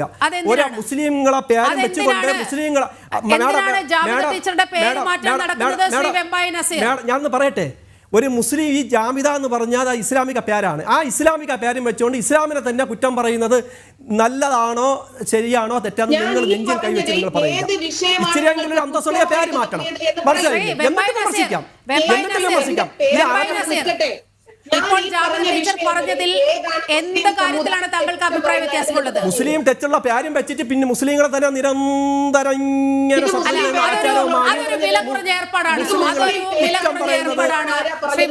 ഞാൻ അംഗീകരിക്കില്ല.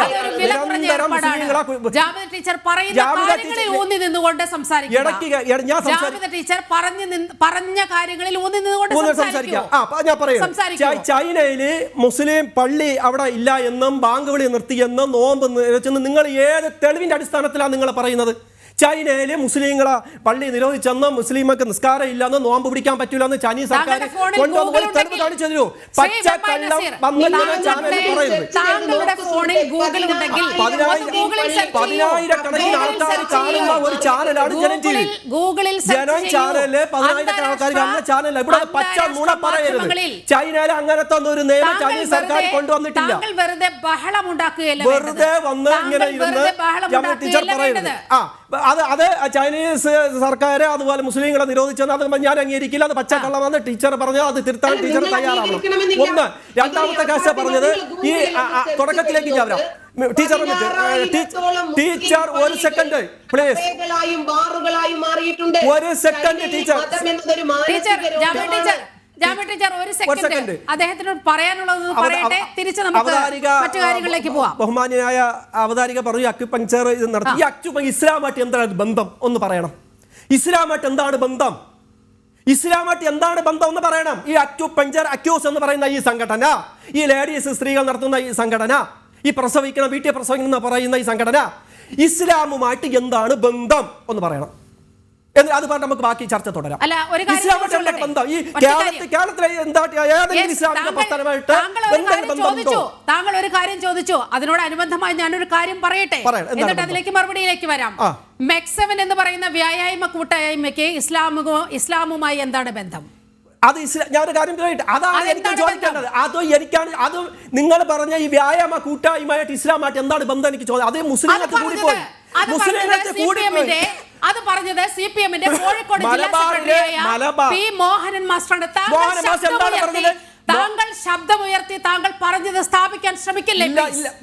താങ്കൾ പറഞ്ഞത് സ്ഥാപിക്കാൻ ശ്രമിക്കില്ലേ? അങ്ങോട്ട് പറയുന്ന ചില യാഥാർത്ഥ്യങ്ങൾ കൂടി ഉൾക്കൊണ്ട് ഈ ചർച്ചയിലേക്ക് വരൂ. ഇവിടെ മെക്സെവൻ തീവ്രവാദ ഗ്രൂപ്പാണ്. ജമാഅത്തെ ഇസ്ലാമിയുമായി ബന്ധമുണ്ട്, പോപ്പുലർ ഫ്രണ്ടുമായി ബന്ധമുണ്ട് എന്ന് പറഞ്ഞത് ഇവിടത്തെ സംഘപരിവാർ ഗ്രൂപ്പുകളല്ല. CPM-ന്റെ കോഴിക്കോട് ജില്ലാ സെക്രട്ടറി ആയിരുന്ന പി മോഹനൻ മാസ്റ്ററാണ് അക്കാര്യം പറഞ്ഞത്. പക്ഷേ മുസ്ലിം ഗ്രൂപ്പുകളിൽ നിന്ന് കടുത്ത വിമർശനം ഉയർന്നതോടെ അതിൽ നിന്ന് മോഹനൻ മാസ്റ്റർ പിന്നോട്ട് പോയി. ഇവിടെ വേണം ഈ അക്യൂപങ്ക്ചറും ഇസ്ലാമും തമ്മിലുള്ള ബന്ധം കൂടി നിർവചിക്കപ്പെടേണ്ടത്. ജാമിയ ടീച്ചർ ഒന്ന് കൂട്ടിച്ചേർക്കാമെന്ന് തോന്നുന്നു. അതായത് ഇപ്പൊ ഇവര് പറയുന്നുണ്ടല്ലോ മെക്സെവൻ ജമാഅത്തെ ഇസ്ലാമി ഇസ്ലാമിക തീവ്രവാദ സംഘടനയാണ് എന്ന് ഇവർ അംഗീകരിക്കുന്നുണ്ടോ? പോപ്പുലർ ഫ്രണ്ടിനെ ഇവർ അംഗീകരിക്കുന്നുണ്ടോ? SDPI ഇവർ അംഗീകരിക്കുന്നുണ്ടോ? മെക്സെവനെതിരെ ആദ്യമായി വിമർശനം ഉന്നയിച്ചുകൊണ്ട് മുന്നോട്ട് വന്നത് സംഘികളോ ത്രിസംഘികളോ ആയിരുന്നില്ല. അപ്പോ ഇദ്ദേഹം ചോദിക്കുന്നു, അവരും ഇസ്ലാമും, അതായത് ഈ വീട്ടിൽ പ്രസവിച്ച ആളുകൾക്ക് അവാർഡ് നൽകുന്ന, അവരെ അല്ലെങ്കിൽ അനുമോദിക്കുന്ന ഒരു ചടങ്ങിനെ സംബന്ധിച്ച് നമ്മൾ സംസാരിക്കുമ്പോൾ അവര് മുസ്ലിമാണോ അവരും ഇസ്ലാമും തമ്മിൽ എന്താണ് ബന്ധം എന്ന് ചോദിക്കുന്നുണ്ടല്ലോ. താങ്കൾ ഈ ചർച്ചയ്ക്ക് വരുന്നതിന് മുമ്പ് മിനിമം ആ അവാർഡ് ദാന വീഡിയോ അല്ല അത് എന്നെങ്കിലും ഉറപ്പ് വരുത്തണമായിരുന്നു. നമുക്ക് ഒറ്റ നോട്ടത്തിൽ തോന്നും, ഞാൻ പറയട്ടെ ഇതെന്റെ സമയമാണല്ലോ, നമുക്ക് ഒറ്റ നോട്ടത്തിൽ തോന്നും ഇതൊരു ബിരുദദാന ചടങ്ങാണ് എന്ന് നമുക്ക് തോന്നിപ്പോകും. അല്ല, വീട്ടിലെ പ്രസവം നടത്തിയതിന്റെ അവാർഡ് ദാന ചടങ്ങാണ്. അതിനകത്ത് ടീച്ചറിലേക്ക് വരാം. ഇപ്പോൾ ഡോക്ടർ കമ്മപ്പ കൂടി നമ്മോടൊപ്പം ഇപ്പൊ ചേരുന്നുണ്ട്. അദ്ദേഹത്തിന് 8:15 കൂടി അദ്ദേഹത്തെ ഫ്രീ ആക്കണമെന്ന് പറഞ്ഞിരുന്നു. ഡോക്ടർ അങ്ങേക്ക് പറഞ്ഞ് അവസാനിപ്പിക്കാം. എനിക്ക് ഇപ്പൊ നേരത്തെ ഒരു പറഞ്ഞതില് ഈ വീട്ടിലെ പ്രസവക്കാര് പലപ്പോഴും പറയുന്ന ഒരു വാദമാണ്, മൃഗങ്ങൾ പ്രസവിക്കുന്നുണ്ടല്ലോ, അത് വല്ല ഡോക്ടർ ആശുപത്രി ചെന്നിട്ടാണോ എന്ന് പറയുന്നത് നമ്മൾ സ്ഥിരമായിട്ട് കേൾക്കുന്ന ഒരു സംഗതിയാണ്. നമ്മൾ പക്ഷേ വ്യക്തമായിട്ട് മനസ്സിലാക്കേണ്ട, നമുക്കറിയാം വിൽഡ് ബീസ്റ്റ് എന്ന് പറഞ്ഞിട്ടൊരു ജന്തുവിനെ നമ്മൾ അറിയാം, കുതിരമാൻ എന്ന് പറയും. ആഫ്രിക്കയിൽ ഇങ്ങനെ ഒരുമിച്ച് കൂട്ടമായിട്ട് ഓടിപ്പോകുന്ന ഒരു സാധനമാണ്. കുതിരയുടെ മുഖവും പശുവിന്റെ കൊമ്പും മാനിന്റെ ദേഹമൊക്കെ ഉള്ള ഒരു പ്രത്യേക ജീവിയാണത്. അതിന്റെ ഈ മൈഗ്രേഷൻ എന്ന് പറഞ്ഞാൽ ഇങ്ങനെ ഓടിപ്പോകുന്നത് നമ്മളെപ്പോഴും കാണാം, നാഷണൽ ജോഗ്രഫിയിലൊക്കെ കാണുന്ന വിൽഡ് ബീസ്റ്റ്. ഈ വിൽഡ് ബീസ്റ്റിന്റെ പ്രസവം നടന്നു കഴിഞ്ഞു കഴിഞ്ഞാല് ആ കുട്ടി അടുത്ത മിനിറ്റിൽ അത് എഴുന്നേറ്റ് നിൽക്കും, രണ്ടാമത്തെ മിനിറ്റിൽ ഈ തള്ളയുടെ കൂടെ ഓടിപ്പോകും. എത്ര മനുഷ്യക്കുട്ടികൾ അങ്ങനെ പ്രസവിച്ചിട്ട പാടെ ഓടിപ്പോകും അമ്മയുടെ പിന്നാലെ? എത്ര കുട്ടികൾക്ക് അതിന്റെ ആ ഓടാനുള്ളൊക്കെ ജനിച്ച ഉടനെ ഓടാനുള്ള കഴിവ് ദൈവം കൊടുത്തിട്ടുണ്ട്. പിന്നെ ജിറാഫ് പ്രസവിക്കുകയാണെന്നുണ്ടെങ്കിൽ ജിറാഫിന്റെ കൊച്ച് അതിന്റെ പ്രസവം, മൃഗങ്ങളൊക്കെ നിന്നിട്ടാണല്ലോ പ്രസവിക്കുക, നിന്ന് അതിന്റെ മുകളിൽ നിന്ന് പ്രസവിക്കുമ്പോൾ ഏതാണ്ട് ഒരു 8 അടി ഉയരത്തിൽ നിന്നാണ് ഈ കൊച്ചു താഴെ വീഴുന്നത്. അത് തലയിൽ കുത്തിയിട്ടാണ് താഴെ വീഴുന്നത്. ഒരു പ്രസവിച്ച ഉടനെയുള്ള ഒരു മനുഷ്യൻ കുഞ്ഞിന് 7 അടി ഉയരത്തിൽ നിന്ന് താഴെ കിട്ടാൽ എന്താ സ്ഥിതി? ഇതാണ് നമ്മളെ ഇതിന് ഈ കമ്പയർ ചെയ്ത് പറയുന്ന ആൾക്കാരോട് പറയാനുള്ള ഒരു ചുരുങ്ങിയ വർഷം നിങ്ങളൊക്കെ ഒന്ന് നാഷണൽ ജോഗ്രഫിക്കെങ്കിലും കാണുക, എന്നിട്ട് മനുഷ്യനും മൃഗങ്ങളും തമ്മിലുള്ള ആ വ്യത്യാസം ഒന്ന് മനസ്സിലാക്കുക. മറ്റൊന്ന്, നമ്മളിപ്പോ കോഴി മുട്ട വിരിഞ്ഞ് പുറത്ത് വന്ന ഉടനെ തന്നെ കോഴി കുഞ്ഞുങ്ങൾ അരി കൊത്തി തിന്നും അല്ലെ? എത്ര മനുഷ്യക്കുട്ടി എഴുന്നേറ്റ് പ്രസവിച്ച് വന്ന ഉടനെ തന്നെ രാവിലെ പ്രസവിച്ചാൽ വൈകുന്നേരം ആകുമ്പോഴേക്കും എഴുന്നേറ്റ് സ്കൂളിൽ ഭക്ഷണം കഴിക്കും. ഇത് മനസ്സിലാക്കാനുള്ള സാമാന്യ ബുദ്ധി ഇല്ലെന്ന് പറഞ്ഞു കഴിഞ്ഞാൽ നമുക്ക് എന്താ പറയാൻ പറ്റുക? ഒന്നും പറയാനില്ല. നമ്മൾ കേരളത്തിൽ വളരെയധികം ഞങ്ങളൊക്കെ വളരെ കഷ്ടപ്പെട്ടിട്ടാണ് ഈ സ്ഥിതിവിശേഷം ഉണ്ടാക്കിയെടുത്തിട്ടുള്ളത്, ഗവൺമെന്റിന്റെ സഹകരണത്തോടെ. ഓഫ് കോഴ്സ് ഇപ്പൊ എന്ന് വെച്ച് കഴിഞ്ഞാൽ കേരളത്തിലെ ആരോഗ്യരംഗം വളരെ മികച്ചതാണ് എന്നുള്ള കാര്യത്തിൽ ഒരു തർക്കമില്ല. പക്ഷേ ഈ നമ്മൾ കൊണ്ടുവന്നിട്ടുള്ള ഈ പുരോഗതി ദയവ് ചെയ്ത് നശിപ്പിക്കരുത് എന്ന് മാത്രമേ ഇതിന്റെ പുറകിലുള്ള ആൾക്കാരോട് പറയാനുള്ളൂ. ശ്രീ വെമ്പായി നസീർ, ആ ഒരു പുരോഗതി തടസ്സപ്പെടുത്തരുത്. ഒരു വാക്കുകൊണ്ട് പോലും കേരളത്തെ പുറകോട്ട് നയിക്കരുത്, നമ്മുടെ ആരോഗ്യ മേഖലയെ പുറകോട്ട് നയിക്കരുത് എന്ന സന്ദേശം മാത്രമാണ് ഞങ്ങൾ ഇവിടെ മുന്നോട്ട് വെക്കുന്നത്. ഒപ്പം നമ്മുടെ സാമൂഹ്യ വ്യവസ്ഥയെ ബാധിച്ചിരിക്കുന്ന അതീവ ഗുരുതരമായ ചില പ്രശ്നങ്ങളുമുണ്ട്. അതാണ് ജനം TV ചൂണ്ടിക്കാട്ടുന്നത്. മുസ്ലിം രാഷ്ട്രീയ നിരീക്ഷകൻ വെമ്പായി നസീറിലേക്കാണ് പോകുന്നത്. അങ്ങയുടെ ഒരു ബാക്ക്ഗ്രൗണ്ട് ഞാൻ മനസ്സിലാക്കുന്നത്, അങ്ങ് ആദ്യം മുസ്ലിം ലീഗിലായിരുന്നു, പിന്നീട് CPM-ലേക്ക് വരികയായിരുന്നു എന്നാണ് ഞാൻ. ഇടത് നിരീക്ഷകനായി ഇപ്പോൾ നമ്മളെ പ്രതിനിധീകരിക്കുന്നത് ഇടത് നിരീക്ഷകനാണ്. ജാമിയ ടീച്ചർ പറഞ്ഞ എന്ത് കാര്യങ്ങളിലാണ് അങ്ങേക്ക് വിയോജിപ്പുള്ളത്? ഇതൊരു അവാർഡ് നൽകുന്ന അല്ലെങ്കിൽ ഒരു ബിരുദം നൽകുന്ന ചടങ്ങാണ് എന്ന് ആ ദൃശ്യങ്ങൾ കണ്ടപ്പോൾ താങ്കൾക്ക് തോന്നിയോ? എന്താണ് താങ്കൾക്ക് ഈ വിഷയത്തിൽ തോന്നിയ വികാരം? മാഡം, ഞാനത് മനസ്സിലാക്കിയത് അക്യുപങ്ചർ എന്ന് പറയുന്ന ഒരു സംഘടന, ഈ സംഘടന ഇതുപോലെ ഈ വീട്ടിൽ പ്രസവിക്കുന്ന ഇപ്പോൾ റംസാൻ കാലമാണ്. സത്യത്തിൽ ഈ നഖം വെട്ടുന്നത് മുതൽ രാജ്യം ഭരിക്കുന്നത് വരെ ഉള്ളതിൽ പ്രവാചകനിൽ മാതൃകയുണ്ട്. ഹദീസിലും ഖുർആനിലും വ്യക്തമായ അതിൽ നിർദ്ദേശം കൊടുക്കുന്നുണ്ട്. ഈ റംസാനെല്ലാം ഓരോ പണ്ഡിതന്മാരും എല്ലാം ക്ലാസ് എടുക്കുന്നുണ്ട്. എങ്ങനെ ജീവിക്കണം, എങ്ങനെ കുടുംബം എങ്ങനെ നോക്കണം, എങ്ങനെ വിദ്യാഭ്യാസം ചെയ്യണം, എങ്ങനെ മറ്റുള്ള കാര്യങ്ങൾ ചെയ്യണം എന്നൊക്കെ ക്ലാസ്സിൻ്റെ ഭാഗമായി ഒരുപാട് ക്ലാസ്സുകൾ ഇന്നും ഞാൻ 1-2 ക്ലാസ്സിൽ പങ്കെടുത്തിട്ടാണ് വരുന്നത്. അത് മതത്തിൻ്റെ ഒരു ഇതിൽ അവർ ക്ലാസ് എടുക്കുന്നുണ്ട്. പക്ഷേ അങ്ങനെ നമ്മളതിന് പ്രത്യേക ഒരു വർഗീയ ഒരു നിറം കൊടുത്ത് അത് സർക്കാരിനെതിരാക്കി മാറ്റി ജിഹാദികൾ ആണ്, ഒരു പ്രത്യേക സ്ഥലത്ത് നടക്കുന്നു, മലപ്പുറം കോഴിക്കോടൊന്നും നമ്മൾ അങ്ങനെ കാണുന്നതിനോട് ഞാൻ വിയോജിക്കുകയാണ്. ഇതിങ്ങനെ ഒരു റംസാൻ്റെ ഭാഗമായി എവിടെയെങ്കിലും ഒരു ക്ലാസ്സിൻ്റെ ഭാഗമായി സ്ത്രീകൾ 17-18 വയസ്സായ പെൺകുട്ടികൾ അവർ വിവാഹം നിക്കാഹ് കാര്യങ്ങൾ അങ്ങനെ കുടുംബം നോക്കണം എന്നൊക്കെ ക്ലാസ് എടുക്കുന്നതാണ്. അവിടെ നിന്ന് പാകിസ്ഥാനിൽ നിന്ന് തോക്ക് വരുന്നേ, ജിഹാദി ആവുന്നേ, അയ്യോ അങ്ങനെ ഇങ്ങനെ നിലവിളിക്കുന്നത് അത് വളരെ ഒരു മതേതര കേരളത്തിന് യോജിച്ചതല്ല. ഇവിടെ ഒരു സർക്കാരുണ്ട്, ഇവിടെ ഒരു ഇടതുപക്ഷ സ്ട്രോങ് സർക്കാരുണ്ട്. സർക്കാരിൻ്റെ കീഴിൽ ഇവിടെ നല്ല രീതിയിൽ ആരോഗ്യം ഒന്നാമതായി നല്ല നേട്ടം കൈവരിച്ചുകൊണ്ട് പോകുകയാണ്. അപ്പോൾ അതിനെ സർക്കാരിനെതിരാക്കി നിങ്ങൾ ഈ മതസംഘടനയും മറ്റേ ഒക്കെ നിങ്ങൾ മാറ്റുന്നതാണ്. ഈ അക്യുപങ്ചർ എന്ന് പറയും ഇസ്ലാമായിട്ട് ഒരു ബന്ധം, അത് വേറെ ഏതോ ഒരു സ്വകാര്യ മെക്സവനും ഈ വ്യായാമം ഇസ്ലാമറ്റ് ഞാൻ നേരത്തെ പറഞ്ഞ ഇസ്ലാമിക ആധികാരിക പണ്ഡിത സഭ AP, EK, മുജാഹിദ്, സലഫി സെന്റർ, അതെ ജമാഅത്തെ ഇസ്ലാമി, അതുപോലെ നദ്വത്തുൽ മുജാഹിദീൻ, KNM, ഇതുപോലെ ഒരുപാട് സംഘടനകളുണ്ട്. അതിൻ്റെ ആരെങ്കിലുമാണ് ഇതൊക്കെ നടത്തിയാൽ അവർക്കൊന്ന് സമാധാനം പറയണം. AP അബൂബക്കർ മുസ്ലിയാർ ഇതിൻ്റെ പിന്നിലുണ്ടോ? പറയണം. അദ്ദേഹം ഇവിടുത്തെ ഏറ്റവും വലിയ, അതുപോലെ പിന്നെ ഒരുപാട് പണ്ഡിതന്മാർ, ഒരുപാട് പണ്ഡിതന്മാർ പിന്നിലുണ്ടെങ്കിൽ സമാധാനം പറയണം. കേരളത്തിന്റെ ഒരു സവിശേഷ സാഹചര്യം അങ്ങേക്ക് വളരെ കൃത്യമായി അറിയാം. പല സംഘടനകളും പ്രവർത്തിക്കുന്നത് പലതും മറയാക്കിയിട്ടാണ്. മെക്സവിന്റെ പിന്നിൽ എന്തായിരുന്നു എന്ന് വളരെ കൃത്യമായി ഇവിടെ ചോദ്യം ചെയ്യപ്പെട്ടതാണ്. അത്തരത്തിൽ ഒരുപാട് ചർച്ചകൾ കേന്ദ്ര ഏജൻസികൾ ഒന്നുകിൽ ഞാൻ പറയുന്നത് താങ്കൾ ശ്രദ്ധിക്കണം. ഞാൻ പറയുന്ന കാര്യങ്ങളിലാണ് അങ്ങയുടെ ഒരു മറുപടി. അതുപോലെ സഹപാനലിസ്റ്റുകളും അക്കാര്യത്തിൽ മറുപടി പറയും. മെക്സവിന്റെ കാര്യത്തിൽ കേന്ദ്ര ഏജൻസികളടക്കം അന്വേഷണം നടത്തി. അതിൽ അവരുടെ ഫൈൻഡിംഗ് എന്ന് പറയുന്നത് പോപ്പുലർ ഫ്രണ്ടിന്റെ നിരോധനത്തിന് ശേഷം ഉണ്ടായ ഒരു കൂട്ടായ്മയാണ്. വാട്സ്ആപ്പ് ഗ്രൂപ്പുകൾ കേന്ദ്രീകരിച്ച് ഉണ്ടായ ഒരു കൂട്ടായ്മയാണ്. സമാന സ്വഭാവത്തിലുള്ള ചില സവിശേഷതകൾ ഈ പറയുന്ന ഈ വനിതാ കൂട്ടായ്മയ്ക്ക് പിന്നിലും ഉണ്ട് എന്നാണ് മനസ്സിലാക്കാൻ കഴിയുന്നത്. അതിനെക്കുറിച്ച് കൃത്യമായിട്ടുള്ള വിവരങ്ങൾ പുറത്തു വന്നുകൊണ്ടിരിക്കുകയാണ്. ഈ ഘട്ടത്തിൽ ഇപ്പോൾ കേരളത്തിന്റെ ആരോഗ്യ മേഖലയെ എടുത്തു നോക്കുകയാണെങ്കിലും ഇതിനെ പിന്നോട്ടടിക്കുന്ന ഒരു സമീപനമാണ്. പക്ഷേ ഈ സമീപനത്തെക്കുറിച്ച് സംസാരിക്കാൻ ഇവിടുത്തെ ആരോഗ്യമന്ത്രി തയ്യാറല്ല, ഇവിടുത്തെ ആരോഗ്യ പ്രവർത്തകർ തയ്യാറല്ല. ഒരു തരത്തിലും അത് ഒരു മതത്തിന്റെ പരിവേഷമുണ്ടെങ്കിൽ എന്തുമാകാം, എങ്ങനെയും സംരക്ഷിച്ചുകൊള്ളും എന്ന ഒരു സംരക്ഷണം സർക്കാർ തന്നെ ഒരുക്കുന്നു എന്നാണ് ഈ ഘട്ടത്തിൽ മനസ്സിലാക്കേണ്ടത്. കാരണം ഒരു മാസം മുമ്പാണ് കോഴിക്കോട് ഈ ഒരു പ്രശ്നമുണ്ടായത്. ഇങ്ങനെ വീട്ടിൽ പ്രസവിച്ച ഒരു കുഞ്ഞിന് ജനന സർട്ടിഫിക്കറ്റ് നൽകാത്തതുമായി ബന്ധപ്പെട്ട് മാധ്യമങ്ങളിൽ വാർത്ത വന്നു. എന്ത് നടപടിയാണ് ഉണ്ടായത്? കേരളത്തിലെ ഈ ആരോഗ്യ വകുപ്പിന്റെ നേതൃത്വത്തിൽ ഏതെങ്കിലും വിധത്തിലുള്ള ഒരു അന്വേഷണം കേരളത്തിൽ നടന്നോ ഈ വലിയ സാമൂഹ്യ വിപത്തിനെ ചൊല്ലി? ശ്രീ നാസിർ മറുപടി പറയൂ. സാർ, നിങ്ങൾ ബോധപൂർവം ഇവിടെ നല്ല രീതിയിൽ എല്ലാത്തര ജനങ്ങളെയും ചേർത്ത് പിടിച്ചുകൊണ്ട് പോകുന്ന ഒരു സർക്കാരാണ് ഇന്ന് കേരളം ഭരിക്കുന്നത്. രണ്ടാം പിണറായി സർക്കാർ എല്ലാത്തരം വിഭാഗങ്ങളെയും കോർത്തിണക്കിക്കൊണ്ട് മികച്ച രീതിയിൽ ആരോഗ്യരംഗത്ത് തന്നെ, ആരോഗ്യരംഗം മാത്രമല്ല എല്ലാ രംഗവും നല്ല രീതിയിൽ മികച്ച ഒരു നേട്ടം കൈവരിച്ചുകൊണ്ട് പിണറായി സർക്കാർ തുടർഭരണം നടത്തിക്കൊണ്ട് പോവുകയാണ്.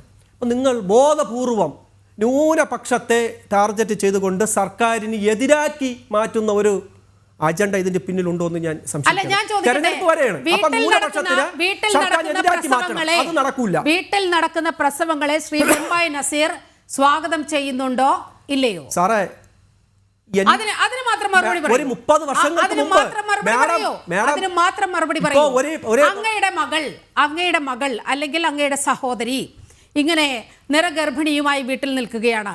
നിങ്ങൾ വീട്ടിലെ പ്രസവത്തിന് അനുമതി നൽകുമോ? വീട്ടിൽ പ്രസവിച്ചോട്ടെ എന്ന് പറയുമോ? അതോ ആശുപത്രിയിലേക്ക് പോകാൻ നിർബന്ധിക്കുമോ? ഞാനൊരു കാര്യം പറയട്ടെ. അല്ല ഇതിനൊരു വ്യക്തിപരമായ ഒരു നിലപാടുണ്ടല്ലോ. ആ മറുപടി ഒന്ന് പറയൂ. മറുപടി പറയാൻ സമയം തരുന്നില്ലല്ലോ.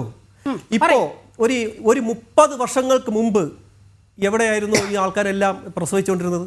എവിടെയായിരുന്നു? ഒരു 30 വർഷങ്ങൾക്ക് മുമ്പ് വീട്ടിലായിരുന്നു വയറ്റാട്ടി എന്ന് മലയാളത്തിൽ വിളിക്കും. വയറ്റാട്ടി. അവർക്ക് എല്ലാ കാര്യവും ഒരു ഡോക്ടർ അറിയുന്നതിന് ഏകദേശം നാട്ടുവൈദ്യ കാര്യങ്ങളെല്ലാം അവർക്കറിയാം. നമ്മൾ ഒരു പക്ഷേ എന്നെ പ്രസവിച്ച സത്യം പറഞ്ഞാൽ 30 വർഷമൊന്നുമല്ല സർ, 30 വർഷമൊന്നുമല്ല. പിന്നെ എത്ര വർഷം? ഒരു 30 വർഷം. എന്നെ 50 വയസ്സായ എന്നെ പ്രസവിച്ചത് ആശുപത്രിയിലാണ്. ആയിക്കോട്ടെ, 50 വർഷങ്ങൾക്ക് മുമ്പ് 50 വർഷങ്ങൾക്ക് മുമ്പ് വീട്ടിലായിരുന്നു എന്നെ സത്യം പറഞ്ഞാൽ പ്രസവിച്ചത്. വെഞ്ഞാറമൂട് ഒരു ഹോസ്പിറ്റലിൽ. അതിന് മുമ്പ് എൻ്റെ കുടുംബത്തിലുള്ള മറ്റുള്ളവരൊക്കെ പ്രസവിച്ചത് വീട്ടിലാണ് വയറ്റാടി വരും, വീട്ടിലാണ് പ്രസവം നടത്തുന്നത്. ആ കാര്യങ്ങളെല്ലാം അറിയാം. പക്ഷേ ഇന്ന് മാറി ഒരുപാട് നമ്മൾ നേട്ടങ്ങൾ കൈവരിച്ചു. ഹോസ്പിറ്റലിൽ സുഖപ്രസവം, ഇപ്പോൾ ഹോസ്പിറ്റലിൽ പോകുന്നു. പിന്നെ ഇത് റംസാൻ്റെ ഭാഗമായി ഞാൻ മനസ്സിലാക്കിത്തോളാം. റംസാൻ്റെ ഭാഗമായി അവർക്ക് കുറച്ച് ക്ലാസ് കൊടുത്തതെന്നാണ് ഞാൻ മനസ്സിലാക്കുന്നത്. അങ്ങയുടെ വ്യക്തിപരമായ ഒരു ചോദ്യം ചോദിച്ചു.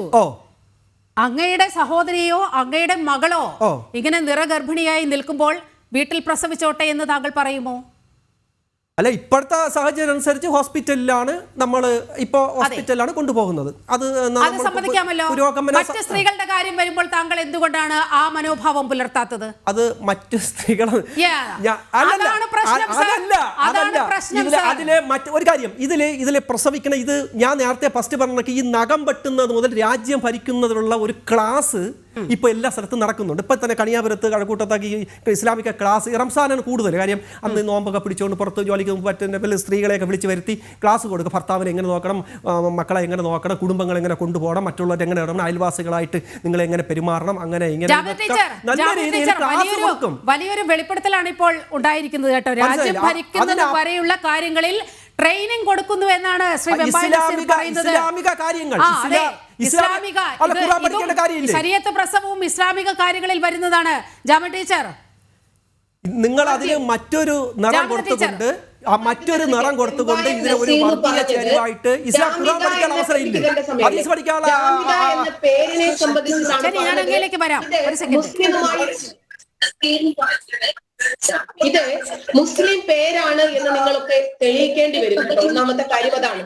ആദ്യം ഇദ്ദേഹം പറഞ്ഞത് ഈ സംഘടനയുമായി മുസ്ലിങ്ങൾക്ക് ബന്ധമില്ല എന്നാണ് പറഞ്ഞത്. ഇപ്പൊ അദ്ദേഹം അത് മാറ്റി പറയുന്നു. റംസാനിനോടനുബന്ധിച്ചിട്ടുള്ള ഒരു ബോധവൽക്കരണമാണ്. അത് 2. മൂന്നാമത്തെ കാര്യം, നഖം വെട്ടുന്നത് മുതൽ രാജ്യം ഭരിക്കുന്നത് വരെയുള്ള കാര്യങ്ങൾ പഠിപ്പിച്ച പ്രവാചകൻ വാക്സിനെ കുറിച്ചിട്ട് എന്താണ് പറഞ്ഞത്? ചികിത്സയെ കുറിച്ചിട്ട് എന്താണ് പറഞ്ഞത്? ശിശു മരണങ്ങളെ കുറിച്ചിട്ട് എന്താണ് പറഞ്ഞത്? കൊറോണയെ കുറിച്ചിട്ട് എന്താണ് പറഞ്ഞത്? ട്രാൻസ്ജെൻഡേഴ്സിനെ കുറിച്ചിട്ട് എന്താണ് പറഞ്ഞത്? രാജ്യം ആര് ഭരിക്കണമെന്നാണ് പറഞ്ഞത്? സ്ത്രീ സ്വാതന്ത്ര്യത്തെ കുറിച്ചിട്ട് എന്താണ് പറഞ്ഞത്? ആദ്യം താങ്കൾ ഈ വരുന്നതിന് മുമ്പ് നമ്മൾ ഈ ഡിബേറ്റിലിട്ട ഒരു വിഷയം ഉണ്ടായിരുന്നു, ഒരു വീഡിയോ. ഞാൻ തുടക്കം തന്നെ പറഞ്ഞു, അതൊരു ബിരുദദാന ചടങ്ങല്ല. വീട്ടിൽ പ്രസവിച്ച ആളുകൾക്ക് അവാർഡ് നൽകുന്ന ഒരു ചടങ്ങായിരുന്നു. അവരുടെ വേഷം കണ്ടില്ലേ? എത്ര ഹിന്ദുക്കൾ ഉണ്ടായിരുന്നു വീട്ടിൽ പ്രസവിച്ചതിൽ അവാർഡ് വാങ്ങാൻ? എത്ര ക്രിസ്ത്യാനികൾ ഉണ്ടായിരുന്നു അവാർഡ് വാങ്ങാൻ? അദ്ദേഹം എന്റെ പേരിനെ ചൊല്ലിയാണ് അദ്ദേഹത്തിന് ആകുലത. അതെ, അറേബ്യൻ രാജ്യത്ത് ജനിക്കുന്ന എല്ലാ ഹിന്ദുക്കൾക്കും ക്രിസ്ത്യാനികൾക്കും ഒക്കെ അറബി പേര് തന്നെയാണ് ഇടുക. ബാലചന്ദ്രൻ ഹിന്ദു പേരല്ലേ? അല്ലെ? ബാലചന്ദ്രന്റെ അറബിയിലും പേരുണ്ട്. അത് നിങ്ങൾക്ക് അറിയാമോ? പിന്നെ നമ്മൾ ഹിലാൽ എന്ന് പറയും. അതുകൊണ്ട് അതൊന്നും പറഞ്ഞുകൊണ്ട് ഇങ്ങോട്ട് വരണ്ട. വീട്ടില് അക്യൂപഞ്ചർമാരുടെ സഹായത്തോടുകൂടി പ്രസവം നടത്തിയ ധീര വനിതകളെ ആദരിക്കുന്ന ചടങ്ങിൽ എത്ര ഹിന്ദുക്കളും എത്ര ക്രിസ്ത്യാനികളും ഉണ്ടായിരുന്നു. മുഖമൂടി വന്ന ആ വനിതകൾ വിളിച്ചു പറയുന്നു അവരുടെ ജാതി ഏതാണ്, അവരുടെ മതം ഏതാണെന്ന്. ജനങ്ങളിൽ നിന്നും മുഖം രക്ഷിക്കാൻ വേണ്ടിയിട്ടാണോ ഇവർ മുഖംമൂടി അണിയുന്നത്? ആരിൽ നിന്ന് സംരക്ഷണമാ? നമ്മുടെ രാജ്യം എന്താ ഇറാനും അഫ്ഗാനിസ്ഥാനും പാകിസ്ഥാനും ഒക്കെയാണോ? ഞെട്ടിക്കുന്ന കണക്കുകളല്ലേ കുറച്ചു നാൾ മുമ്പ് പുറത്തു വന്നത്? ബർത്ത് സർട്ടിഫിക്കറ്റ് കൊടുക്കാത്ത വീട്ടിലെ പ്രസവ കേസ് പറഞ്ഞ് അതിനെ കൊമ്പ് കോർക്കാൻ എത്ര പേരുണ്ടായിരുന്നു? നമ്മളിത് തുറന്നു പറയുമ്പോൾ നമുക്ക് വധഭീഷണി. ഇതൊക്കെ കണ്ണു തുറന്ന് കാണണം. ഇവർ വാട്സപ്പ് കൂട്ടായ്മയിലൂടെ ഇതുപോലെയുള്ള ഒരുപാട് രാജ്യവിരുദ്ധ പ്രവർത്തനങ്ങൾ ചെയ്യുന്നുണ്ട്. ഇപ്പൊ തന്നെ അദ്ദേഹം പറഞ്ഞല്ലോ, നഖം വെട്ടുന്നത് മുതൽ രാജ്യം ഭരിക്കുന്നത് വരെയുള്ള കാര്യങ്ങളിൽ ഞങ്ങൾ കൃത്യമായ രൂപത്തിൽ ക്ലാസുകൾ കൊടുക്കുന്നുണ്ട്, അതല്ലെങ്കിൽ മുസ്ലിങ്ങൾ കൊടുക്കുന്നുണ്ട് എന്ന് അദ്ദേഹം പറഞ്ഞത്. നമ്മുടെ ആരോഗ്യ മേഖലയെ തകർക്കുന്ന, നമ്മുടെ രാജ്യത്തിന്റെ നവോത്ഥാനത്തെ പിന്നോട്ടടിക്കുന്ന ഈ വിവരദോഷികളായിട്ടുള്ള ഇത്തരം ആളുകളുടെ വീട്ടിലെ പ്രസവം പോലെയുള്ള, സ്ത്രീകൾ പുറത്തിറങ്ങണ്ട, ഇടകലരണ്ട എന്നതുപോലെയൊക്കെയുള്ള ഇവരുടെ ഇത്തരം ഗോത്രീയതയുണ്ടല്ലോ, അതൊക്കെ വലിച്ചെറിയേണ്ടുന്ന കാലഘട്ടം കഴിഞ്ഞു പോയിട്ടുണ്ട്. ഇനി ഇത് കേൾക്കേണ്ടി വരും. എന്നിട്ട് അദ്ദേഹം പറയുന്നു, എല്ലാവരെയും നല്ലതുപോലെ ഭരിച്ചു കൊണ്ടുപോകുന്ന ഒരു സർക്കാർ, ഹമാസ് എന്ന് പറയുന്ന തീവ്രവാദ സംഘടനയുടെ നേതാവായ ഇസ്മായിൽ ഹനിയ ഇറാനിനകത്ത് പോയി മൊസാദ് വധിച്ചപ്പോൾ ഇവിടെ എന്താ നടക്കുന്നത് അറിയുമോ? വയനാട്ടിലെ ചൂരൽമല മുണ്ടക്കൈ ദുരന്തം സംഭവിക്കുക. ആ സമയത്ത് കോഴിക്കോട് കടപ്പുറത്ത് വലിയ രൂപത്തിൽ ഒരു പ്രതിഷേധം നടക്കുക. എന്ത്? ഇസ്മായിൽ ഹനിയയുടെ ചോരയ്ക്ക് പ്രതികാരം ചെയ്യണമെന്ന് പറഞ്ഞിട്ട് എത്ര പേരെ എതിർത്തു? ഇത്തരം തീവ്രവാദങ്ങളെയാണ് ഞങ്ങൾ എതിർക്കുന്നത്. വിവരക്കേടിന് തൊപ്പിയും വെച്ച് കയ്യും കാലും ഇട്ടിട്ട് അവർക്ക് ഈ രൂപത്തിൽ ഒരു പേരുമൊക്കെ ഇട്ടുകൊണ്ട് വരുമ്പോൾ ഞങ്ങൾക്ക് അതിനെ അംഗീകരിക്കാൻ ബുദ്ധിമുട്ടുണ്ട്. അവാർഡ് വാങ്ങിക്കുന്നതിന് വേണ്ടി കൊതിച്ച് 5 വയസ്സുള്ള കുഞ്ഞിനെ കൊണ്ട് 30 നോമ്പ് പിടിപ്പിക്കുകയും വീട്ടിൽ പ്രസവിപ്പിച്ച് ജീവന് പോലും ഭീഷണി വരുത്തുകയും ചെയ്യുന്ന ഇത്തരം രീതികളൊന്നും നമുക്ക് അംഗീകരിക്കാൻ പറ്റില്ല. ടീച്ചർ ചൂണ്ടിക്കാണിച്ചത് വലിയൊരു സാമൂഹ്യ വിപത്തിലേക്ക് കേരളം ഇങ്ങനെ അടിവെച്ച് നടന്നു പോകുന്നതിന്റെ കാര്യമാണ്. ഡോക്ടർ കമ്മപ്പയിലേക്ക് ഒരു സെക്കൻഡ് അദ്ദേഹത്തിന്റെ അടുത്തേക്ക് ഒന്ന് പോവുകയാണ്. ഡോക്ടർ കമ്മപ്പ, ഇത് ഒരു സാമൂഹ്യ ജീവിതത്തെ കൂടി അങ്ങേയറ്റം ബാധിക്കുന്ന ഒരു നിലയിലേക്ക് വളർന്നിരിക്കുകയാണ്. പല സ്ത്രീകളും ഇങ്ങനെ ഭർത്താവ് നിർബന്ധിച്ചതുകൊണ്ട്, കുടുംബം നിർബന്ധിച്ചതുകൊണ്ടാണ് ഇങ്ങനെ വീടുകളിൽ പ്രസവിക്കേണ്ടി വരുന്ന ദുരവസ്ഥയുണ്ടാകുന്നത്. ഇതിൽ കൃത്യമായ ഇടപെടൽ ആരോഗ്യ വകുപ്പിന്റെ ഭാഗത്തു നിന്നും ഉണ്ടാകേണ്ടതല്ലേ? ആരോഗ്യവകുപ്പിന്റെ ഇതിൽ നിയമപരമായിട്ട് ഇടപെടാൻ സാധ്യമല്ല എന്നുള്ളതാണ് സത്യം. കാരണം ഇപ്പൊ ഒരു നിയമമില്ല. വീട്ടിൽ പ്രസവിക്കുന്നത് നിയമവിരുദ്ധമാണ് എന്നുള്ള രീതിയിൽ ഒരു നിയമമില്ല. അതിന് ബോധവൽക്കരണം മാത്രമേ വഴിയുള്ളൂ. പക്ഷേ ഇതിന്റെ ഒപ്പം തന്നെ നമ്മൾ ചേർത്ത് വായിക്കേണ്ട മറ്റൊന്ന് രണ്ട് ഇത്തരം ആൾക്കാരെല്ലാവരും വാക്സിൻ വിരുദ്ധരാണ്. കുട്ടികൾക്ക് വാക്സിൻ എടുക്കാൻ പാടില്ല. ആ കോഴിക്കോടനെ വീട്ടിൽ പ്രസവിച്ചതിന് ശേഷം എന്തുകൊണ്ട് നിങ്ങൾ ആശുപത്രിയിൽ പോയില്ല എന്ന് ചോദിച്ചപ്പോൾ പറഞ്ഞ മറുപടി, കുട്ടിക്ക് വാക്സിൻ എടുക്കും, അത് ഞങ്ങൾക്ക് വിശ്വാസമില്ലാത്തതുകൊണ്ട് പോയില്ല എന്നാ. എന്തായാലും ഈ വാക്സിൻ വിരുദ്ധത അത് അവനവൻ ഇപ്പൊ വീട്ടിൽ പ്രസവിച്ചു ഒരുത്തനോ അവന്റെ ഭാര്യ മരിച്ചു പോയെങ്കിൽ അത് അവനനുഭവിച്ചു, അവന്റെ കുടുംബം അനുഭവിച്ചു. പക്ഷെ വാക്സിൻ അങ്ങനെയല്ല, അതൊരു സമൂഹത്തെ മൊത്തം ബാധിക്കുന്ന വിഷയമാണ്. ഇപ്പോ ഡിപ്തീരിയ എന്ന് പറഞ്ഞ രോഗം, തൊണ്ടമുള്ള, ഇത് നമ്മുടെ കേരളത്തിൽ നിന്ന് മുഴുവനായി നിർമ്മാർജ്ജനം ചെയ്തൊരു അസുഖമാണ്. ഇപ്പൊ അത് തിരിച്ചു വന്നു. ഇപ്പൊ കഴിഞ്ഞ വർഷം എനിക്ക് തോന്നുന്നു ഒരു 4 or 5 കുട്ടികൾ അത് വന്നിട്ട് മരിക്കേണ്ടായി. ഈ കുട്ടികളാരും ഇഞ്ചക്ഷൻ എടുത്തവരല്ല, വാക്സിനേഷൻ ചെയ്തവരല്ല. അപ്പൊ ഗവൺമെന്റിന് ഇക്കാര്യത്തിൽ ചെയ്യാവുന്നത് സ്കൂൾ എൻട്രി സമയത്ത് വാക്സിനേഷൻ സർട്ടിഫിക്കറ്റ് നിർബന്ധമാക്കുകയാണ്. ഇപ്പൊ ഈ പ്രസവം വീട്ടിലാക്കുന്നതിന് ഈ പറഞ്ഞ പോലെ വ്യക്തി സ്വാതന്ത്ര്യം എന്നെല്ലാം പറഞ്ഞ് മനുഷ്യാവകാശം എന്നെല്ലാം പറയുന്നത് കൊണ്ട് നിയമം മൂലം എന്തെങ്കിലും ചെയ്യാൻ പറ്റുമെന്ന് എനിക്ക് തോന്നുന്നില്ല. അത് നിയമജ്ഞനാണ് പറയുന്നത്. അതിലൂടെ ജനിക്കുന്ന കുഞ്ഞിനുമുണ്ട് മനുഷ്യാവകാശം. ആരോഗ്യത്തോടെ ജനിക്കാൻ, ആരോഗ്യത്തോടെ ജീവിക്കാനുള്ള അവകാശം കുഞ്ഞിനും അമ്മയ്ക്കുമുണ്ട്. ആ ഒരു അവകാശം കൂടി നമ്മൾ ഈ പ്രശ്നത്തിൽ കാണേണ്ടതുണ്ട്. ഇനി BJP പ്രതിനിധി അഡ്വക്കേറ്റ് ബി ഗോപാലകൃഷ്ണനിലേക്കാണ്. Doctor Gopalakrishnan, advocate B Gopalakrishnan, നമ്മൾ ഉന്നയിക്കുന്ന ഈ വിഷയം എന്ന് പറയുന്നത് ഈ മതവിശ്വാസത്തിൻ്റെ പേരിൽ വാക്സിനേഷൻ അടക്കം വിട്ടുനിൽക്കുന്ന ഒരു സംഗതി മലപ്പുറം, കോഴിക്കോട് ജില്ലകളിൽ വളരെ വ്യാപകമാണ്. നമുക്കറിയാം, ഈ കോവിഡ് കാലത്ത് പോലും വളരെ കൃത്യമായി ഇങ്ങനെ വാക്സിനേഷൻ എടുക്കാതെ വിട്ടുനിൽക്കുന്ന ഒരു സാഹചര്യം. ഇപ്പോൾ വീടുകളിൽ ഈ പ്രസവം എന്ന് പറയുന്നത് വലിയൊരു ഫാഷനായി ഒരു ഗ്രൂപ്പ് ഇങ്ങനെ നടത്തിക്കൊണ്ടിരിക്കുകയാണ്. അത് മതവിശ്വാസത്തിൻ്റെ പേരിൽ വീട്ടിലെ പ്രസവമാകാം. അങ്ങനെ പ്രസവിക്കുന്ന സ്ത്രീകൾക്ക് വലിയ ആദരവ് കൊടുക്കുന്നു, അവരെ ധീരവനിതകൾ എന്ന് വിശേഷിപ്പിക്കുന്നു. ഈ ആരോഗ്യ രംഗത്ത് മുന്നിൽ നിൽക്കുന്ന, ഇവിടെ നവോത്ഥാന മതിലൊക്കെ പണിത ഒരു സംസ്ഥാനത്താണ് ഇത്തരത്തിൽ മതവിശ്വാസത്തിൻ്റെ പേരിൽ നടക്കുന്ന ഇത്തരം ആദരിക്കലും ഇങ്ങനെയൊക്കെ ധീരവനിതകളൊക്കെ എന്നൊക്കെ വിശേഷിപ്പിക്കുന്നത്. എങ്ങനെയാണ് കേരളം ഇങ്ങനെ 6ാം നൂറ്റാണ്ടിലേക്കൊക്കെ പുറകിൽ പോകുന്ന ഒരു അവസ്ഥയിലേക്ക് എത്തി നിൽക്കുകയാണ്? എങ്ങനെ വിലയിരുത്താം ഈ സാഹചര്യത്തെ? ആദ്യം കേൾക്കുന്നുണ്ടോ? കേൾക്കാം. ഞാൻ ആദ്യം പറയാൻ ആഗ്രഹിക്കുന്നത്, ഈ വീട്ടു പ്രസവത്തെ കുറിച്ച് ചർച്ച ചെയ്ത് മലപ്പുറത്ത് നടക്കുന്ന അതിരൂക്ഷമായ മതഭീകരതയെ ലഘൂകരിക്കരുത് എന്ന് എനിക്ക് ജനം ചാനലിനോട് പറയാനുണ്ട്. കാരണം ജനം ചാനൽ അല്ലാതെ വേറൊരു ചാനലിന് ഇത്തരത്തിലുള്ള ഒരു വിഷയത്തെക്കുറിച്ച് സംസാരിക്കാനുള്ള തന്റെ ഇടമില്ല. കാരണം അവരൊക്കെ മതേതരത്വത്തിന്റെ മുഖം മൂടി അണിഞ്ഞ മതവാദികൾക്ക് പിന്തുണ നൽകുന്ന, വിദേശ പണം മേടിക്കുന്ന, വിദേശത്തു നിന്ന് ഭാരതത്തിൽ അസ്ഥിരത ഉണ്ടാക്കാൻ ശ്രമിക്കുന്ന സോറസിന്റെ അടക്കം പണം മേടിക്കുന്ന പല ആളുകളും ഉൾപ്പെട്ട ചാനലാണ്. പക്ഷെ ജനം ചാനലിൽ അങ്ങനെ ഉണ്ടാവില്ല എന്ന വിശ്വാസമാണ് ഞങ്ങളെപ്പോലുള്ള ദേശീയവാദികൾക്കും രാജ്യസ്നേഹികൾക്കും ഉള്ളത്. അപ്പൊ അതുകൊണ്ട് ചില സത്യസന്ധമായ യാഥാർത്ഥ്യങ്ങളെ നമുക്ക് തിരസ്കരിക്കാൻ കഴിയില്ല. മലപ്പുറം എന്ന് പറയുന്നത് പലപ്പോഴും ആളുകൾ തെറ്റിദ്ധരിക്കും. മലപ്പുറം എന്ന് പറയുന്നത് ഇന്നത്തെ ഒരു പശ്ചാത്തലത്തിൽ മലപ്പുറത്തെ ചിന്തിച്ചാൽ പോരാ. എന്റെ ഒരു പുസ്തകമുണ്ട്, മലപ്പുറം ഇന്നലെ ഇന്ന് നാളെ. ഞാൻ എഴുതിയ ആ പുസ്തകം, ഞാനത് എഴുതാൻ വേണ്ടി മലപ്പുറത്തെ കുറിച്ച് പഠിക്കാൻ വേണ്ടി വന്നപ്പോഴാണ് മലപ്പുറത്തിന്റെ സാംസ്കാരിക മേന്മയെക്കുറിച്ചും സാംസ്കാരികമായിട്ടുള്ള മേൽക്കൈയെക്കുറിച്ചും ഞാൻ മനസ്സിലാക്കിയത്. ഞാൻ തൃശ്ശൂരിലാണ് ജീവിക്കുന്നത്. സാംസ്കാരിക തലസ്ഥാനം തൃശ്ശൂരാണ് എന്നാണ് പലപ്പോഴും പറയുന്നത്. പക്ഷെ വാസ്തവത്തിൽ കേരളത്തിന്റെ സാംസ്കാരിക തലസ്ഥാനം ഭാരതത്തിന്റെ തന്നെ ചരിത്രവും പുരാണവും എല്ലാം കൈകാര്യം ചെയ്യാൻ കഴിയുന്ന ഭാരത സംസ്കാരത്തിന്റെ, കേരള സംസ്കാരത്തിന്റെ ശിരാകേന്ദ്രം ആയിരുന്നു മലപ്പുറം. ആഴ്വാഞ്ചേരി തമ്പ്രാക്കളും പൂന്താനവും മേൽപ്പത്തൂരും എഴുത്തച്ഛനും അടക്കം എത്രയെത്ര, അക്കിത്തം അടക്കം എത്രയെത്രയോ മഹാപണ്ഡിതന്മാരുടെ നാടായിരുന്നു. വേദങ്ങള് പഠിക്കാൻ വേണ്ടിയുള്ള ഗ്രാമങ്ങൾ, ആ ഗ്രാമത്തിലെ ജനങ്ങൾ വേദങ്ങൾ കൊണ്ട് തർക്കങ്ങൾ നടത്തി, വേദം കൊണ്ട് ലോകത്തിന് ജ്ഞാനം കൊടുക്കാൻ വേദം, ആ വേദത്തിലൂടെയുള്ള അന്വേഷണം, ഉപനിഷത്തും വേദം എന്ന് പറഞ്ഞാൽ അന്വേഷിക്കുക, കണ്ടെത്തുക എന്നതാണ്. ഉദ്ദാലകന്റെയും അരുണിയുടെയും എല്ലാം ശ്വേതകേതുവിന്റെയും എല്ലാം പിൻതലമുറക്കാരായി നിന്നുകൊണ്ട് അന്നം എന്താണ്, പ്രാണൻ എന്താണ്, മനുഷ്യന്റെ ജീവിതത്തിന്റെ ഉറവിടം എന്താണ്, പ്രപഞ്ചം എന്താണ്, പ്രപഞ്ചത്തിന്റെ സത്യം എന്താണ് എന്നന്വേഷിക്കുന്ന ഒരു കാഴ്ചപ്പാടിലൂടെ സമൂഹത്തെ മുഴുവനും അന്വേഷണത്തിന്റെ ത്വര കൊണ്ടുവന്ന് സത്യമറിയുവാനുള്ള ഏകം സത് വിപ്രാ ബഹുധാ വദന്തി എന്ന സങ്കല്പത്തിന്റെ അടിസ്ഥാനത്തിൽ മുഴുവതും ഒന്നാണ്, ഏകം അതൊന്നാണ്. ബാക്കി ഈ കാണുന്ന വൈവിധ്യങ്ങളെല്ലാം അതിന്റെ എല്ലാം ഉള്ളിൽ അത് ഒരു ബ്രഹ്മത്തിന്റെ ആധാരത്തിലുള്ള അതിശക്തമായ, അതിമനോഹരമായ, അതിസൗന്ദര്യമുള്ള ഒരു സാംസ്കാരിക ഭൂമി, ഒരു സാംസ്കാരിക ഭൂമികയുടെ പ്രതലത്തിൽ നിന്നുകൊണ്ടാണ് ഇന്നത്തെ മലപ്പുറത്തെ കുറിച്ച് നാം ചിന്തിക്കേണ്ടത്. അങ്ങനെ വരുമ്പോൾ ഇന്നത്തെ മലപ്പുറം എന്ന് പറയുന്നത് സത്യം പറഞ്ഞാൽ ഭീകരതയുടെ മലപ്പുറമാണ്. ഞാനിപ്പോ കേൾക്കുന്ന വാർത്തകൾ, നിങ്ങൾ ഈ വീട്ടിൽ പ്രസവിക്കുന്നവരെ ആദരിക്കുന്നു എന്നുള്ളതൊന്നും അത്ര വലിയ കാര്യമല്ല. വീട്ടിൽ പ്രസവിക്കുന്നവരെ ആദരിക്കുന്ന, നേരത്തെ ഡോക്ടർ പറഞ്ഞ മാതിരി അവര് ആശുപത്രി പോയിട്ട് വാക്സിൻ എടുക്കാതിരിക്കാനോ അല്ലെങ്കിൽ മറ്റു ചില കാര്യങ്ങൾ എടുക്കാതിരിക്കാനോ ആണ് അവരുടെ ഒരു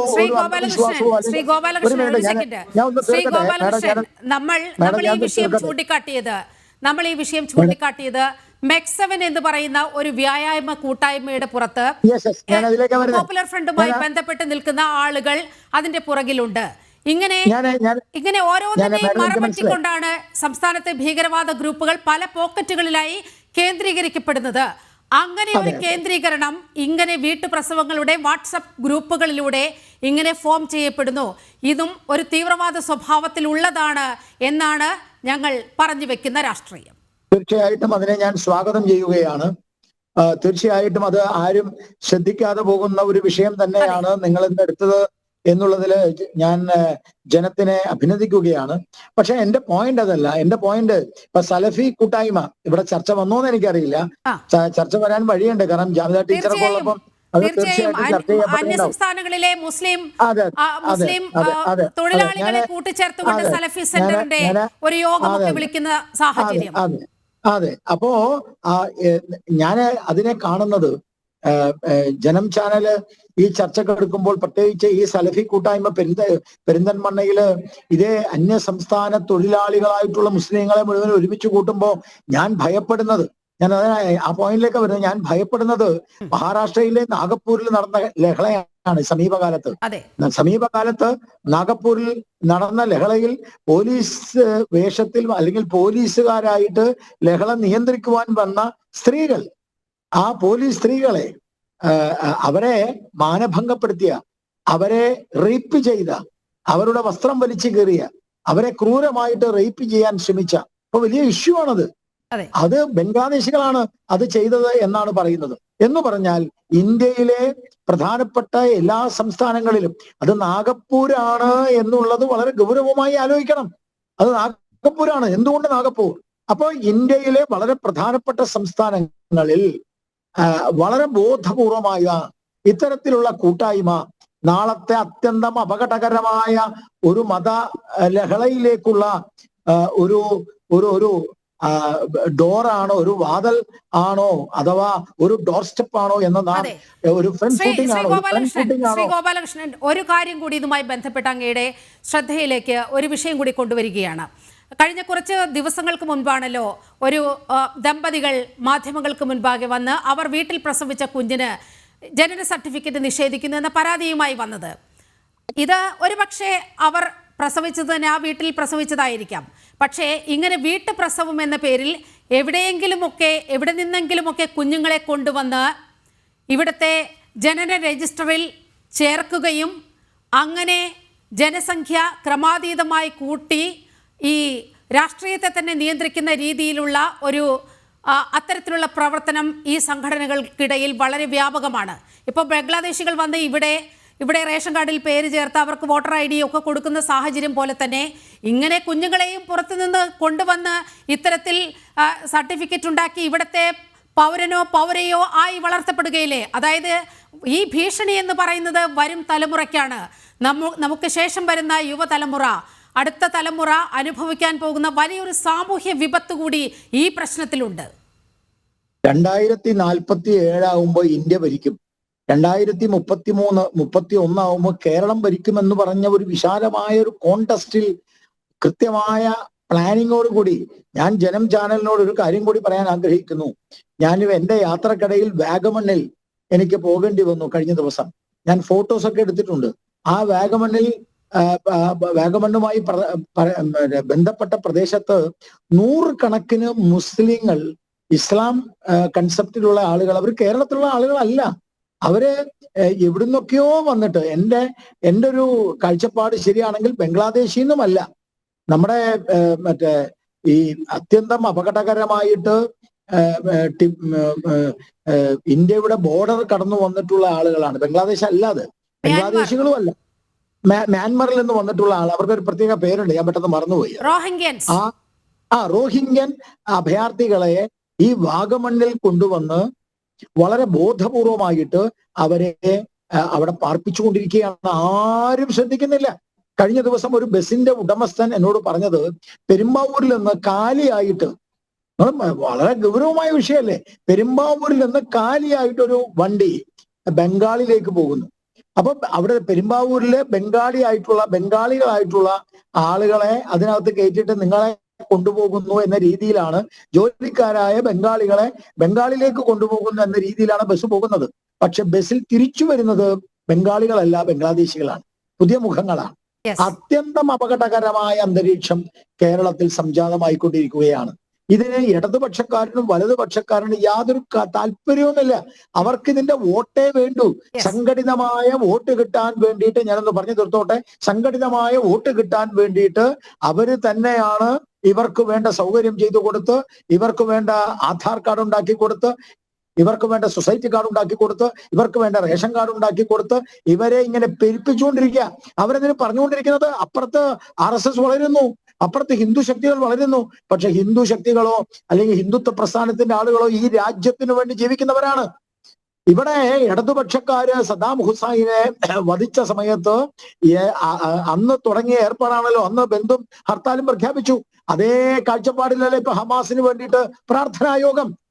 ഞാൻ ചോദിക്കണേ, എന്താണെന്ന്, എന്ത് തോന്നിവാസമാണെന്ന് ഹമാസിന് വേണ്ടി പ്രാർത്ഥനാ യോഗം നടത്തുക, എന്നിട്ട് അതിന്റെ അടിയിൽ ഇന്ത്യ വിരുദ്ധ മുദ്രാവാക്യം എഴുതി വെക്കുക. ചോദിക്കാൻ ഇവിടെ ആരുമില്ലാത്ത അവസ്ഥ. അത്യന്തം അപകടകരമായ ഒരു ജിഹാദി അഗ്നിപർവ്വതത്തിന്റെ മുകളിലാണ്. ഞാനിപ്പോ വേറൊരു പോയിന്റും കൂടി ജനത്തിന്റെ മുന്നിലേക്ക് വെക്കാൻ ആഗ്രഹിക്കുക. എന്താ കാരണം വെച്ചാൽ, ഇന്നത്തെ ഒരു വാർത്ത ഞാൻ കണ്ടു. ആ വാർത്ത വാസ്തവത്തിൽ എന്നെ ഞെട്ടിപ്പിച്ചു. ഒരു സാംസ്കാരിക നായകന്മാരും മിണ്ടിയിട്ടില്ല. എന്താ കാരണം, മോഹൻലാൽ ശബരിമലയിൽ പോയിട്ട് വിശാഖം നക്ഷത്രത്തില് മമ്മൂട്ടിക്ക് വേണ്ടി ഒരു പുഷ്പാഞ്ജലി കഴിച്ചു. ഇന്ന് ജനം ചാനലിലൊക്കെ വരുന്ന ഓ അബ്ദുള്ള വലിയ മറ്റേ മാധ്യമം പത്രത്തിന്റെ മതേതരത്വ പത്രത്തിന്റെ അല്ലെങ്കിൽ മറ്റേ മതേതരത്വത്തിന്റെ മുഖം മൂടി അണിഞ്ഞ് വലിയ പ്രസംഗം നടത്തുന്ന ഓ അബ്ദുള്ള പറയുന്നത് മമ്മൂട്ടി തൗബ എന്താ തൗബ നേരിടണമെന്ന്. ആ നിങ്ങൾ ആലോചിച്ച് നോക്ക്, ഇതെന്ത് മര്യാദയാണെന്ന്. ഈ നാട്ടിൽ ഏത് മതത്തിൽ വിശ്വസിക്കാനും ഏത് മതത്തിൽ അഭിരമിക്കാനും ഏത് മതങ്ങളുമായി ബന്ധപ്പെട്ട കാര്യങ്ങൾ ചെയ്യുവാനുമുള്ള ജനങ്ങളുടെ ആ ഒരു താല്പര്യം ഒരാൾ പോയിട്ട്, അത് മോഹൻലാൽ സ്വന്തമായി പോയിട്ട് ചെയ്താൽ കുഴപ്പമില്ല. മോഹൻലാല് മമ്മൂട്ടി പറഞ്ഞിട്ടാണ് ചെയ്തതെങ്കിൽ മമ്മൂട്ടിക്ക് മതവിലക്കാണെന്ന് നിങ്ങളൊന്ന് ആലോചിച്ച് നോക്കിയേ. ഏതെങ്കിലും ഒരു സാംസ്കാരിക നായകന്മാർ ഒരു മാധ്യമം പോലെ ഈ വാർത്ത കൈകാര്യം ചെയ്തില്ല എന്നത് അങ്ങയുടെ ശ്രദ്ധയിലേക്ക് വളരെ രസകരമായ കാര്യം ഇതോടനുബന്ധിച്ച് ഞാൻ കൂട്ടിച്ചേർക്കുകയാണ്. ചോറ്റാനിക്കര ക്ഷേത്രത്തിലെ ഒരു വഴിപാട് രസീത് ഇപ്പോൾ സമൂഹ മാധ്യമങ്ങളിൽ ഇങ്ങനെ അതായത് വെടിവഴിപാട് നടത്തിയിരിക്കുകയാണ് ഓ അബ്ദുള്ളയുടെ പേരിൽ. അപ്പോ തൗബ ചൊല്ലി മരിക്കുമോ എന്നാണ് സമൂഹ മാധ്യമങ്ങളിൽ ഉയരുന്ന ചോദ്യം. അങ്ങനെ ഓ അബ്ദുള്ളയുടെ അനുമതിയില്ലാതെ ഇങ്ങനെ ആരാണ് വെടിവഴിപാടൊക്കെ നടത്തിയത് എന്നുള്ള ചോദ്യം ഒരുപക്ഷെ നാളെ ഉയർന്നു വന്നേക്കാം. ഞാൻ അങ്ങയിലേക്ക് എത്താം. ഇപ്പോൾ വെമ്പായ നസീറിലേക്കൊന്ന് പോകണം. ശ്രീ വെമ്പായ നസീർ, ഇപ്പോൾ താങ്കൾ പറഞ്ഞത് ഇത് കേരളത്തെക്കുറിച്ച് ഈ മലപ്പുറത്തെക്കുറിച്ചൊക്കെ വളരെ മോശമായ ചില വിശകലനങ്ങളാണ്, ചില കാര്യങ്ങളാണ് നിങ്ങൾ പറഞ്ഞുകൊണ്ടിരിക്കുന്നത്, അബദ്ധജടിലമായ ചില കാര്യങ്ങൾ എന്നൊക്കെ. പക്ഷേ നമ്മൾ പറഞ്ഞതൊന്നും അബദ്ധമല്ല, കൃത്യമായ വസ്തുതകളുടെ അടിസ്ഥാനത്തിലാണ്. വെമ്പായ നസീർ, ഇപ്പോൾ കുറച്ച് സമയമാണെങ്കിലും ഗോപാലകൃഷ്ണൻ ചേട്ടൻ പക്ഷെ ഞാൻ പ്രതീക്ഷിച്ചതുപോലെ കത്തി കയറിയില്ല, വീര്യം കുറഞ്ഞു പോയി. യു വെയിറ്റ് പ്ലീസ്, മനസ്സിലായില്ലേ? പക്ഷേ അവതാരിക മനസ്സിലായില്ലേ? ഞാൻ സംസാരിക്കുമ്പോൾ ഓഹോ, ഗോപാലകൃഷ്ണ സാർ സംസാരിക്കുമ്പോൾ ആഹാ, അതൊക്കെ മാറ്റണം. മനസ്സിലായി? നിങ്ങൾ 3 പേരും ഒരു വിഷയത്തിൽ ഊന്നി സംസാരിക്കുന്നു, മറുപക്ഷത്ത് ഞാൻ മാത്രമേ ഉള്ളൂ. അപ്പൊ എനിക്ക് ഇച്ചിരി സമയം നിങ്ങൾ തരണം. നീതി ചാനലിൽ നിന്ന് പ്രതീക്ഷിക്കുന്നു. ഈ ഗോപാലകൃഷ്ണ സാർ വന്ന് നാഗ്പൂരിൽ കലാപം നടക്കുന്നു, ആരാണ് ഭരിക്കുന്നത്? നിങ്ങളുടെ കയ്യിലാണ് ഭരണം, നിങ്ങളുടെ കയ്യിലാണ് എല്ലാ സർവ്വ സജ്ജീകരണങ്ങളും നിങ്ങളുടെ കയ്യിലാണ്. നോമ്പ് പിടിക്കുന്ന അവിടെ മുസ്ലിങ്ങളെയൊക്കെ ഇതൊക്കെ ചെയ്തിട്ട് മുസ്ലിങ്ങൾ കലാപകാര്യങ്ങളെന്ന് വരുത്തി തീർക്കാനുള്ള നിങ്ങളാ ഒരു തൊലിക്കെട്ടിയുണ്ടല്ലോ, അത് ഞാൻ സമ്മതിച്ചു തന്നിരിക്കുകയാണ്. സംഭവം കലാപം ആര് നടത്തിയാലും, അത് ഹിന്ദു ചെയ്താലും മുസ്ലിം ചെയ്താലും ക്രിസ്ത്യൻ ചെയ്താലും അവനെ കയ്യാമച്ച് തുറുങ്കിലടയ്ക്കണം. പക്ഷേ നിരായുധരായ, ഭരണമില്ലാത്ത, പട്ടിണിപ്പാവങ്ങളായ, നോമ്പം പിടിച്ച് ഈ പേക്കോലങ്ങളായ ആ മുസ്ലിങ്ങളെ നിങ്ങൾ അവിടെ ചെന്ന് ഈ ഇതെല്ലാം കാണിച്ചിട്ട് അവസാനം അവരെ തീവ്രവാദി എന്ന് വിളിക്കുന്നത് സത്യം പറഞ്ഞ നെഞ്ചിനകത്ത് നോമ്പ് പിടിച്ച് ഇങ്ങനെ മനസ്സിലായില്ലേ? കലാപം അവരെ നടത്തണമെങ്കിൽ അതിനകത്ത് എന്താണ് നടക്കുന്നത് കാണപ്പെട്ട ആ പാവങ്ങൾ അവിടെ നിന്നുള്ള ദൃശ്യങ്ങളൊക്കെ ആരാണ് കലാപം നടത്തുന്നതെന്നും വീടുകൾ കേന്ദ്രീകരിച്ച് കയ്യിലാണ് പോലീസ് കല്ലെറിയുന്നത് അവിടെ നാഗ്പൂരിൽ ആരാണ് പ്രകോപനം സൃഷ്ടിച്ചത്? അവരൊക്കെ ശ്രീ വെമ്പായ നസീർ, അവിടെ ആരാണ് പ്രകോപനം സൃഷ്ടിച്ചത്?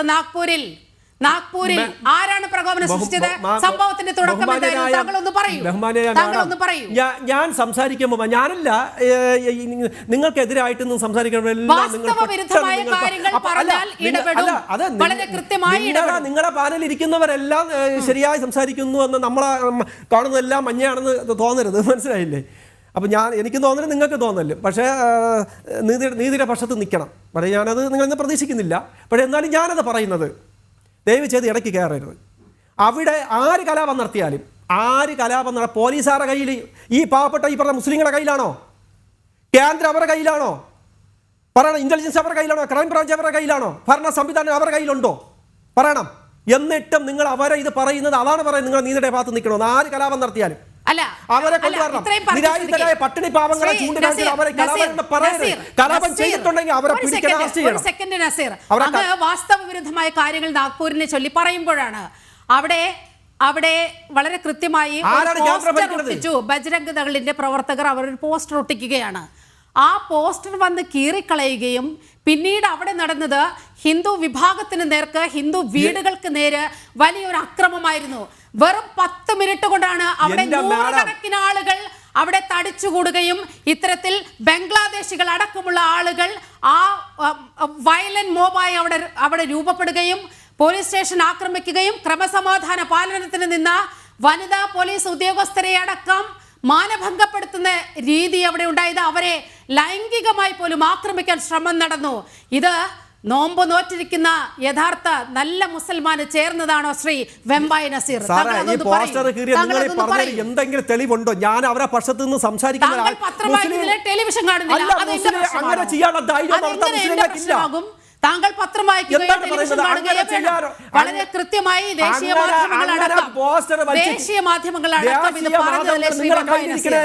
മാധ്യമങ്ങൾ നിങ്ങൾക്ക് എന്ത് എഴുതി വിട്ടുകൂടാ പറഞ്ഞുകൂടാ. പക്ഷെ ദേശീയ മാധ്യമങ്ങളോ നിങ്ങളെ കയ്യിൽ മുസ്ലിങ്ങളെ കയ്യിൽ എന്തെങ്കിലും ഉണ്ടോ? അങ്ങനെ പോസ്റ്റർ വെച്ചിട്ടുള്ള ധൈര്യം നടത്താൻ മുസ്ലിങ്ങൾക്കില്ല. ആ പട്ടിണി പാവങ്ങള് ഋഷവലിക്കാര് മനസ്സിലായി, പട്ടിണി പാവങ്ങൾ ചെരുപ്പൂത്തിലെ പാവങ്ങൾ ഒരു ദിവസം ജോലി ചെയ്യുമ്പോൾ 35-40 രൂപ കിട്ടും. അതുകൊണ്ട് 2 റൊട്ടി മാറ്റി എന്തെങ്കിലും മാറ്റി കഴിച്ചു നോമ്പ് പിടിച്ച് നടക്കണ ആ പാവങ്ങൾ എഴിച്ച് നടക്കാൻ ഒരു ആരോഗ്യമില്ലാത്ത പാവങ്ങൾ കലാകാരികൾ പോസ്റ്റർ വെച്ച് ഇത് ജനൻ TV-യിൽ നിങ്ങൾ വിശ്വസിച്ച കുറച്ച് ആൾക്കാരുണ്ട്. പക്ഷെ അതുകൊണ്ടാണ് ഇതൊന്നും മറ്റോ ചാനലിലൊന്നും അവരൊന്നും ചർച്ച ചെയ്യാത്തത്. നിങ്ങൾ കുറച്ച് അങ്ങോട്ടും ഇങ്ങോട്ടും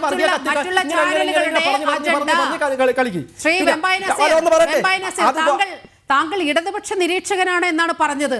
പക്ഷേ താങ്കൾ ഒരു SDPI പ്രവർത്തകന്റെ ലെവലിനേക്കാൾ ഉയർന്ന രീതിയിൽ സംസാരിക്കുന്നുണ്ട്. അഡ്വക്കേറ്റ് ബി ഗോപാലകൃഷ്ണൻ ഇപ്പോൾ നാഗ്പൂരിൽ നടന്നത് എല്ലാം നമ്മുടെ മുന്നിലുണ്ട്. അദ്ദേഹം കാണുന്നില്ല, കേൾക്കുന്നില്ല. അത് നമ്മുടെ പ്രശ്നമല്ല. വളരെ കൃത്യമായി നാഗ്പൂരിലെ ദൃശ്യങ്ങൾ പുറത്തു വന്നതാണ്. ഒരു പ്രത്യേക മതവിഭാഗത്തിലെ ഹിന്ദു വീടുകൾ കല്ലേറ് നടത്തുന്ന അക്രമം നടത്തുന്ന ദൃശ്യങ്ങൾ പുറത്തു വന്നതല്ലേ ശ്രീ ഗോപാലകൃഷ്ണൻ? ബഹുമാന്യനായ അവതാരികയുടെ ഒരു തിരുത്തുണ്ട്. ഞാൻ CPM പ്രവർത്തകനല്ല, ഞാൻ ഇടത് നിരീക്ഷകനാണ്. CPM പ്രവർത്തകന്റെ സ്വരം എന്ന് പറയുന്നത് ഈ കാണുന്ന പ്രേക്ഷകർക്ക് മനസ്സിലാവും. അങ്ങയുടെ ഉള്ളിൽ എന്താണ്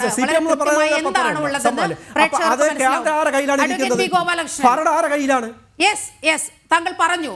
ഇനി അഡ്വക്കേറ്റ് ബി ഗോപാലകൃഷ്ണൻ, നാഗ്പൂരിൽ നടന്ന സംഭവം, അങ്ങനെ ഒരു ഉപവസിച്ചിരിക്കുന്ന ഇങ്ങനെ നോമ്പ് പിടിച്ചിരിക്കുന്ന പാവം മുസ്ലിങ്ങളുടെ നെഞ്ചത്ത് കയറുകയായിരുന്നു അവിടുത്തെ മഹാരാഷ്ട്ര പോലീസ് എന്നാണ് അദ്ദേഹം പറഞ്ഞു വെക്കുന്നത്. ഒന്നാമത്തെ കാര്യം എനിക്ക് വെമ്പായ നസീറിനോട് പറയാനുള്ളത്, നിങ്ങൾ ഈ തേജസ് പത്രം മാത്രം വായിച്ചിട്ട് വരരുത്. നിങ്ങൾ എല്ലാ പത്രങ്ങളും വായിക്കണം. നിങ്ങൾ നേരത്തെ പറഞ്ഞല്ലോ മറ്റു പത്രത്തിലൊന്നുമില്ല, മറ്റേ ചാനലുകളിലൊന്നും ചർച്ച ചെയ്യാത്തത് ജനം ചർച്ച ചെയ്യുന്നത് ജനത്തിന്റെ താല്പര്യം കൊണ്ടാണ് എന്ന് പറഞ്ഞല്ലോ. അങ്ങനെയാണെങ്കിൽ മനോരമയും മാതൃഭൂമിയും ഇന്ത്യൻ എക്സ്പ്രസും ഹിന്ദുവും ഈ നാഗപ്പൂർ വിഷയത്തെക്കുറിച്ച് എഴുതിയിട്ടുള്ളത്, സുഹൃത്തെ താങ്കൾ പത്രം എല്ലാ പത്രവും വായിക്കുകയാണെങ്കിൽ താങ്കൾ അത് വായിക്കണം. അതിനകത്ത് എന്താ എഴുതിയെന്നുള്ളത്. ഇനി 2-3 ചോദ്യങ്ങൾ ഞാൻ ചോദിക്കട്ടെ. താങ്കളുടെ താല്പര്യം ഔറംഗസീബിനോടാണോ സംഭാജിയോടാണോ അല്ലെങ്കിൽ ശിവജിയോടാണ്? 14-ാം നൂറ്റാണ്ടിൽ ഇന്ത്യയെ ആക്രമിച്ചു കയറി വന്ന, കാബൂളിൽ നിന്ന് ഇന്ത്യ പിടിച്ചെടുക്കാൻ വേണ്ടി വന്ന മുഗള സാമ്രാജ്യത്തിന്റെ ഭാഗവാക്കായിട്ടുള്ള ആളുകളോടാണ് താങ്കൾക്ക് താല്പര്യം. ഇനി അത് മറ്റവരോട് താങ്കൾക്ക് താല്പര്യമില്ല, അവര് ഇന്ത്യനീസ്ഡായി, അത് ഔറംഗസീബ് ഇവിടെയാണ് എന്നൊക്കെയാണ് താല്പര്യമെങ്കിൽ, നിങ്ങൾ ഈ കലാപവുമായി ബന്ധപ്പെട്ട വിഷയത്തിൽ നിങ്ങൾ ഈ മുസ്ലിങ്ങളുടെ മുഴുവൻ താല്പര്യം നിങ്ങൾ പറയുന്നത് അവിടെ മുസ്ലിമിനെതിരായിട്ടല്ല. മുസ്ലിങ്ങൾ 10,000-കണക്കിന് മുസ്ലിങ്ങൾ, ലക്ഷക്കണക്കിന് കോടിക്കണക്കിന് ഇന്ത്യയിലെ മുസ്ലിങ്ങൾ സമാധാനം കാക്ഷിക്കുന്നവരാണ്, സമാധാന കാക്ഷികളാണ് മുസ്ലിങ്ങൾ. ആര് പറഞ്ഞു അല്ലാന്ന്? പക്ഷേ ഈ മുസ്ലിങ്ങൾ പാവപ്പെട്ട നിങ്ങൾ പറയുന്ന ചെരുപ്പ് കുത്തികളായിട്ടുള്ള, നിങ്ങൾ പറയുന്ന ഒരു നേരത്തിന് ഭക്ഷണം കഴിക്കാനില്ല എന്നൊക്കെ നിങ്ങൾ പറയുന്ന, വാസ്തവത്തിൽ അതൊക്കെ തെറ്റാണ് ഇപ്പോഴത്തെ പുതിയ കണക്കനുസരിച്ച്. ഈവൻ ദോ അങ്ങനെ കഷ്ടപ്പെടുന്ന പാവപ്പെട്ട മുസ്ലിങ്ങൾ, ആ പാവപ്പെട്ട മുസ്ലിങ്ങളെ നിങ്ങളല്ലേ നശിപ്പിക്കുന്നത്? മതത്തിന്റെ അന്ധത കൊണ്ടുവന്ന് നിങ്ങളല്ലേ മതപരമായ ഒരു ഈ ലോകത്ത് മിസ്റ്റർ വെമ്പായ നസീർ, ഈ ലോകത്ത് പാകിസ്ഥാനിൽ പോലും ഇല്ലാത്ത, സൗദി അറേബ്യയിൽ പോലും, ലോകത്തെവിടെയും ഇല്ലാത്ത മതസ്വാതന്ത്ര്യമല്ലേ മതന്യൂനപക്ഷങ്ങൾ ഈ നാട്ടിൽ അനുഭവിക്കുന്നത്? നിഷേധിക്കാൻ പറ്റുമോ നിങ്ങൾക്ക്? ഏതെങ്കിലും ഒരാൾക്ക് നിങ്ങളുടെ ഏതെങ്കിലും ഒരു വിഷയത്തിൽ മതപരമായിട്ടുള്ള അസഹിഷ്ണുത വേറെ ഏതെങ്കിലും ഒരു മതവിഭാഗം ചെയ്യുന്നുണ്ടോ? വേറെ ഏതെങ്കിലും ആളുകൾ ആ കാര്യം ചെയ്യുന്നുണ്ടോ? റംസാൻ നോമ്പ് നോക്കുമ്പോ ആ റംസാൻ നോമ്പിന്റെ കൂടെ നോമ്പ് നോക്കാൻ തയ്യാറായ എത്രയോ ആളുകൾ ഈ നാട്ടിലുണ്ട്. പക്ഷെ നിങ്ങൾ പറയുന്ന എന്താ? റംസാന്റെ നോമ്പ് തുടങ്ങിയാൽ ഒരു ഹിന്ദുവും കടവ് വെക്കാൻ പാടില്ല, ഒരു സിനിമാ തിയേറ്ററും ആരാണ് പറയുന്നത്? ആരാ പറയുന്നത്? ആരെങ്കിലും പറഞ്ഞത് എന്റെ തലയിൽ വെക്കാൻ നോക്കല്ലേ? പറഞ്ഞ് അങ്ങനെ പോവല്ലോ. മനസ്സിലായില്ലേ? അല്ലല്ല, പറയുന്നോടെ പറയണം. ഞാൻ പറഞ്ഞ വിഷയത്തെ അധികാരത്തിൽ സാർ സംസാരിക്കണം. സമാധാനപ്പെട്ടിരിക്കുന്ന ആരെങ്കിലും പറയണം. താങ്കൾ സംസാരിക്കുമ്പോൾ ആരും ഇടയ്ക്ക് കയറുന്നില്ലല്ലോ. താങ്കൾ ഒന്ന് ക്ഷമയോടെ ഇരിക്കൂ. ഒന്ന് അടങ്ങ് വരാ സംസാരിക്കല്ലേ? നിങ്ങൾ കുറേ നേരം സംസാരിച്ചല്ലേ? ഞാനിപ്പോഴല്ലേ വന്നത്. മലപ്പുറത്ത് സിനിമാ തിയേറ്റർ കത്തിച്ചൊക്കെ നിങ്ങൾക്ക് അറിയില്ലേ? ഞാൻ ഒരു കാര്യം ചോദിക്കാം നിങ്ങളോട്. നിങ്ങൾ മറ്റേ ഇടതുപക്ഷ നിരീക്ഷകനല്ലേ? നമുക്ക് എല്ലാവർക്കും കൂടെ പോയിട്ട് എഴുത്തച്ഛന്റെ ഒരു പ്രതിമ വെക്കാം, തയ്യാറാണോ? നമുക്ക് എല്ലാവർക്കും പോയിട്ട് മലപ്പുറത്ത് പോയിട്ട് എഴുത്തച്ഛന്റെ പ്രതിമ വെക്കാം, തയ്യാറാണോ? തയ്യാറാണോ ശ്രീ വെമ്പായ നസീർ? മറുപടി ഉടൻ ചോദിക്കുന്നത് തയ്യാറാണോ? മറുപടി പറയൂ. Yes or no? നവോത്ഥാന നായകന്മാരെ പ്രതിമ എത്ര സ്ഥലത്തില്ല? നിങ്ങൾ ചോദിക്കുന്നതിന് ഉത്തരം പറ. നമ്മളെ എഴുത്താണിയല്ല വെക്കണ്ടേ? ഇടതുപക്ഷ നിരീക്ഷകൻ എന്ന നിലയിൽ നിങ്ങളോട് ചോദിക്കാം ഞാൻ വളരെ സിമ്പിൾ ആയിട്ടൊരു ചോദ്യം. ആ സിമ്പിൾ ആയ ചോദ്യത്തിന് ഉത്തരം പറ നിങ്ങൾ. ഇനിയിപ്പോ ഇവിടെ പെരിന്തൽമണ്ണയില് മറ്റേ ഗാസക്ക് വേണ്ടിയിട്ട് വലിയ പ്രാർത്ഥന. എനിക്ക് ഗാസക്ക് വേണ്ടിയല്ലപ്പാ. നിങ്ങൾ പറഞ്ഞല്ലോ ലോകത്തുള്ള മുഴുവൻ കുഞ്ഞുങ്ങൾക്കും വേണ്ടിയിട്ട് നമ്മൾ പ്രാർത്ഥിക്കണം, മുഴുവൻ കുഞ്ഞുങ്ങൾക്കും വേണ്ടി പ്രാർത്ഥിക്കണം. മുസ്ലിങ്ങൾ വെട്ടിക്കൊല്ലുന്ന സിറിയയിലെ കുഞ്ഞുങ്ങൾക്ക് വേണ്ടി പ്രാർത്ഥിക്കാൻ നിങ്ങൾ തയ്യാറുണ്ടോ? സിറിയയില് വ്യാപകമായിട്ടുള്ള കശാപ്പ് നടക്കുകയാണ്.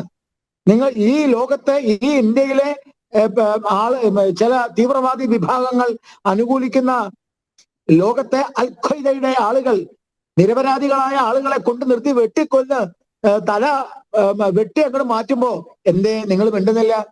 ഇസ്രയേലിലെ മറ്റേ ഹമാസിന്റെ വെടിയുണ്ട ഏറ്റിട്ട് ഈ മറ്റേ നമ്മുടെ കോതമംഗലത്തോ ഇവിടെ ഈ ഇടുക്കിക്കടുത്ത് ഒരു പാവം പെൺകുട്ടി ജിഷ, അവള് വധിക്കപ്പെട്ടപ്പോ അവളുടെ ഭൗതിക ശരീരം ഇവിടെ കൊണ്ടുവന്നപ്പോ എന്റെ ഇടതുപക്ഷ സ്വാതന്ത്ര്യത്തിനു വേണ്ടി ഇടതുപക്ഷ സ്വതന്ത്രനായി നിൽക്കുന്ന നിങ്ങളോട് ചോദിക്കുന്ന എന്തേ പിണറായി വിജയൻ മാറ്റി എഴുതിയത്? എന്റെ ഒരു മറ്റേ ഗവൺമെന്റ് തലത്തിൽ ഒരാൾ പോലും അങ്ങോട്ട് ചെന്ന് രേഖപ്പെടുത്തിയില്ലേ സാറേ? സാർ പറയല്ലേ സാർ? കണ്ടന അടിച്ചിട്ട് വരേണ്ടി വരുന്നത് നിങ്ങൾ എന്ത് വിവരക്കേടാ പറയണ സാർ? എഴുതി വെച്ച വാട്സാപ്പ് മാറ്റി നിങ്ങൾ വെറുതെ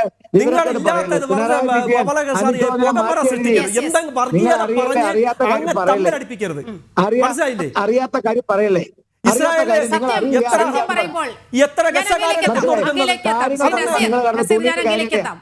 അഡ്വക്കേറ്റ് ബി ഗോപാലകൃഷ്ണൻ, ഞാനും അങ്ങയിലേക്ക് എത്താം. ഇപ്പോൾ സാമൂഹ്യ നിരീക്ഷക ജാമിദ ടീച്ചറിലേക്ക് കൂടി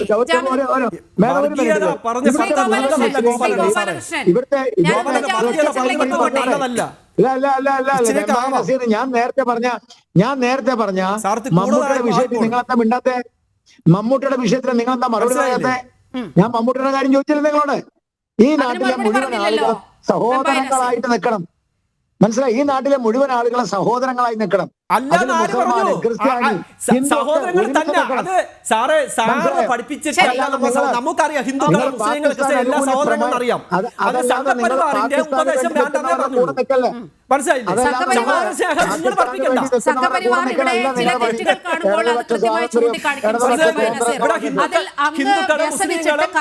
ഹിന്ദുക്കളും ജാമിദ ടീച്ചർ, ഇവിടെ സത്യം പറയുമ്പോൾ ആ സത്യം പറയുന്ന ആൾ വർഗീയവാദിയായി ചിത്രീകരിക്കപ്പെടുകയാണ്, സംഖ്യയായി ചിത്രീകരിക്കപ്പെടുകയാണ്. ഇതിന് ഒരറുതി വേണ്ടേ? ഈ വീട്ടിലെ പ്രസവം എന്ന് പറഞ്ഞ ഒരു ചെറിയ വിഷയമാണെങ്കിൽ പോലും പക്ഷേ അതുണ്ടാക്കുന്ന സാമൂഹ്യ വിപത്ത് എത്രത്തോളം വലുതാണ്, അതിൻ്റെ രാഷ്ട്രീയമാണ് നമ്മൾ ഇവിടെ ചൂണ്ടിക്കാണിച്ചത്. അപ്പോൾ സത്യം പറയുന്നവർ വർഗീയവാദികളാണ് എന്ന് ഈ ചർച്ചയിൽ പങ്കെടുക്കുന്ന വെമ്പായ നസീർ ഉൾപ്പെടെയുള്ളവർ പറയുകയാണ്. ഇപ്പൊ ഇദ്ദേഹം നോമ്പ് പിടിക്കുന്ന പാവങ്ങളെ പറയുന്നുണ്ടല്ലോ, അവർ അടങ്ങി ഒതുങ്ങി അവരുടെ മതം അനുസരിച്ച് മര്യാദയ്ക്ക് ജീവിച്ചാൽ ഒരു കുഴപ്പമുണ്ടായിരുന്നില്ല. മാർച്ച് 17-ാം തീയതി നാഗ്പൂരിൽ നടന്ന ഒരു വർഗീയ കലാപം എങ്ങനെയാണ്? ഖുർആൻ കത്തിച്ചു എന്ന് അനാവശ്യമായി കുപ്രചരണം ഉണ്ടാക്കിയ സൂത്രധാരനെ അറസ്റ്റ് ചെയ്തിട്ടുണ്ട്. ഔറംഗസീബിന്റെ ചിത്രം കത്തിച്ചതിന്റെ പേരിൽ ഖുർആൻ കത്തിച്ചു എന്ന് പറഞ്ഞൊരു വർഗീയ കലാപം ഇളക്കി വിട്ട് ഇദ്ദേഹം പറയുന്ന ഈ പാവങ്ങൾ, അത്താഴ പട്ടിണിക്കാർ, അർദ്ധ പട്ടിണിക്കാർ, 35 രൂപ വേതനം വാങ്ങുന്ന ആളുകൾ ആരുടെ വീടാ കണ്ടെടുത്തത്? ആരുടെ വീട്ടിൽ നിന്ന് ആ രേഖകൾ കണ്ടെടുത്തത്? ഫഹീം ഖാന്റെ 2 നില വസതിയിൽ നിന്ന്. അവിടെ നട്ടലുള്ള ഒരു സർക്കാർ ഭരിക്കുന്നത് കൊണ്ട് അനധികൃതമായി നിർമ്മിച്ച ആ കെട്ടിടത്തിനെതിരെയും ആ നാട്ടിൽ കലാപം ഉണ്ടാക്കാൻ ശ്രമിച്ച ഫഹീം ഖാനെതിരെയും ശക്തമായ രൂപത്തിൽ ഒരു നടപടി ഉണ്ടായി. നമ്മുടെ നാട്ടിലാണെങ്കിൽ നമുക്കത് കിട്ടുമായിരുന്നില്ല. എന്നിട്ട് ഇതിനെ സംബന്ധിച്ച് കൃത്യമായിട്ടുള്ള നിരീക്ഷണം ആളുകൾ നടത്തിയിട്ടുണ്ട്. ആ ചെയ്ത ആള് ഇന്ത്യൻ മുജാഹിദീൻ എന്ന് പറയുന്ന സംഘടനയുമായി ബന്ധമുണ്ട് എന്ന് സഞ്ജയ് നിരൂപം ആരോപിച്ചിട്ടുണ്ട്. ഈ കലാപവുമായി ബന്ധപ്പെട്ട് 105 പ്രതികളെ ഉടനടി തന്നെ അറസ്റ്റ് ചെയ്യാൻ കഴിഞ്ഞിട്ടുണ്ട്. അതാണ് സർക്കാരിന്റെ ഏകപക്ഷീയമായാണ് അറസ്റ്റ് ചെയ്തത്.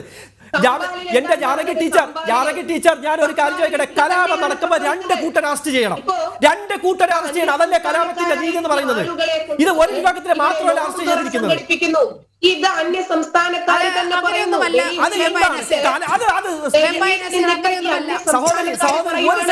ഒരു കലാപം 2 കൂട്ടരെ അറസ്റ്റ് ചെയ്യണം. ഇത് മുസ്ലിങ്ങളെ മാത്രം തെരഞ്ഞെടുപ്പിച്ച് അറസ്റ്റ് ചെയ്തു.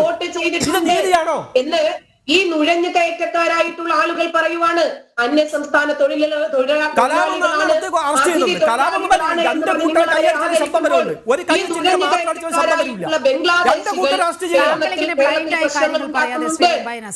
അതിനെ സംബന്ധിച്ച ആശങ്ക എഴുതി കേന്ദ്രത്തെ അറിയിച്ചത് ആരാ?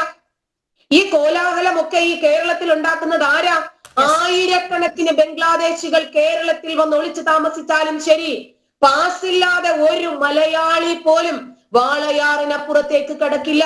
അപ്പൊ ഇത്തരം ബംഗ്ലാദേശികളെ ഇവിടെ കൊണ്ടുവന്ന് വ്യാജരേഖകൾ നൽകി അവരെ ആദരിക്കുകയും അവർക്ക് നോമ്പുതറ സംഘടിപ്പിക്കുകയും ഒക്കെ ചെയ്യുന്ന ഈ പ്രവണതയെ നമുക്ക് അംഗീകരിക്കാൻ പറ്റില്ല. നിങ്ങൾ ഇനി വർഗീയവാദി എന്ന് വിളിച്ചാലും അതിനപ്പുറം എന്ത് തന്നെ വിളിച്ചാലും ശരി, അതൊന്നും നമ്മുടെ വിഷയമല്ല. ഇത്തരം വിഷയങ്ങൾ പുറത്തു കൊണ്ടുവരിക തന്നെ ചെയ്യും. എതിർക്കേണ്ടതിനെ ശക്തമായി എതിർത്ത് തന്നെയാണ് മുന്നോട്ട് പോകാൻ തീരുമാനിച്ചിരിക്കുന്നത്. ഒരു വിഷയവും കൂടി, 4.5 വർഷത്തിനിടയിൽ 1031 പേര് മലപ്പുറത്ത് വീട്ടിൽ പ്രസവിച്ചതിനെ തുടർന്ന് വലിയ രൂപത്തിൽ വെല്ലുവിളിയായിട്ട് ഉയർന്നു നിൽക്കുന്നുണ്ട്. താങ്കൾ ആദ്യം മാധ്യമങ്ങളൊന്ന് വായിച്ചിട്ട് വേണം വരാൻ. ഒരു അമ്മയും കുഞ്ഞു മരിച്ച സംഭവത്തിൽ എത്ര ആളുകൾ. ഞാനൊരു കാര്യം ചോദിക്കട്ടെ, നിങ്ങൾ മതത്തിന്റെ അങ്ങനെ ചെയ്തിട്ടുണ്ടെങ്കിൽ അതിന്റെ പേരിൽ സർക്കാർ നടപടി എടുക്കും. സർക്കാർ എന്തെങ്കിലും ചോദിക്കുന്നത്. ഒരു second, advocate B Gopalakrishnan, Shri Naseer please. Shri advocate Gopalakrishnan, താങ്കൾ ചൂണ്ടിക്കാണിച്ച ഒരു കാര്യമുണ്ട്. മലപ്പുറത്ത് സലഫി വിളിച്ചു ചേർത്ത ആ യോഗം ഈ ഇതര സംസ്ഥാനക്കാരായ മുസ്ലിം തൊഴിലാളികളെയാണ് വിളിച്ചു ചേർത്തത്, ബംഗ്ലാദേശികൾ ഉൾപ്പെടെയുണ്ട്. ഇവിടുത്തെ സർക്കാർ എന്ത് നടപടിയെടുത്തു? ഇവിടുത്തെ സർക്കാരിന്റെ സേവകനല്ലേ ഈ ഇവിടെ ഇരിക്കുന്ന വെമ്പായ നസീർ. അയാളെടുക്കുന്ന നിലപാട് കണ്ടില്ലേ? ബംഗ്ലാദേശികളാണോ മിസ്റ്റർ വെമ്പായ നസീർ? ബംഗ്ലാദേശിയോടാണോ നിങ്ങളുടെ താല്പര്യം, അതോ കേരളത്തിനോടാണോ നിങ്ങളുടെ താല്പര്യം? ബംഗ്ലാദേശികൾ കേരളത്തിൽ വന്നാൽ കേരളത്തെ രക്ഷിക്കോ കേരളത്തെ തകർക്കോ? ഞാനും നിങ്ങളും അടങ്ങുന്ന ആ സമയത്ത് മുണ്ട് പൊക്കിയിട്ടൊന്നും നോക്കൂല ആൾക്കാര്, വെട്ടിക്കൊല്ലും നാട്ടിലെ ആവശ്യമില്ലാത്ത ആൾക്കാരെ മുഴുവനും. അപ്പൊ ഈ നാട്ടിൽ ഒരു കലാപം ഉണ്ടാവാതിരിക്കണമെങ്കിൽ ഈ നാട്ടിലെ മുസ്ലിങ്ങളും ഈ നാട്ടിലെ ഹിന്ദുക്കളും ഈ നാട്ടിലെ ക്രിസ്ത്യാനികളും നമ്മളൊക്കെ ഒരു മനസ്സായി നിന്നുകൊണ്ട് രാജ്യദ്രോഹത്തിനെതിരെ നിൽക്കണം. നിങ്ങൾ എന്തിനാ ഈ മുഴുവൻ മുസ്ലിം പറയണേ? എന്ത് മുസ്ലിം? നിങ്ങൾക്ക് മുസ്ലിമിന്റെ പേര് പറഞ്ഞ് ഒരു മതവിദ്വേഷം ഉണ്ടാക്കണം. ജനം ചാനൽ മുസ്ലിം വിരുദ്ധമെന്ന് പറഞ്ഞു എന്ന് പറയണം.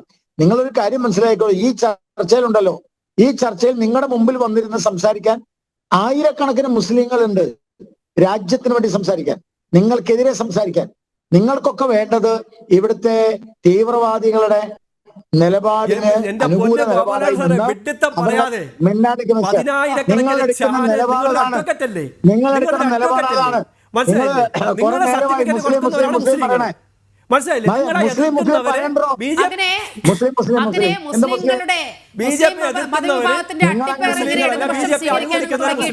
കുറച്ച് നാളുകളായി ഈ താലിബാൻ ഈ സമയക്കുറവ് കൊണ്ടാണ് ഈ ചർച്ച ഇവിടെ വൈൻഡപ്പ് ചെയ്യേണ്ടി വരുന്നത്. താലിബാൻ ആശയങ്ങൾക്ക് കുടപിടിക്കുന്ന ചില ഗ്രൂപ്പുകളെ അനാവൃതമാക്കാനാണ് ജനം TV 1.5 മണിക്കൂർ ശ്രമിച്ചത്. ഈ ഗ്രൂപ്പുകളെ നിയന്ത്രിക്കുന്നത് ആര് എന്ന സജീവമായ ചർച്ചയാണ് ഈ 1.5 മണിക്കൂർ നടന്നത്. ഈ ചർച്ചയിൽ പങ്കെടുത്ത എല്ലാ അതിഥികൾക്കും ഒപ്പം പ്രേക്ഷകർക്കും വളരെയധികം നന്ദി. ജനം ഡിബേറ്റ് പൂർണ്ണമാകുകയാണ്. നമസ്തേ.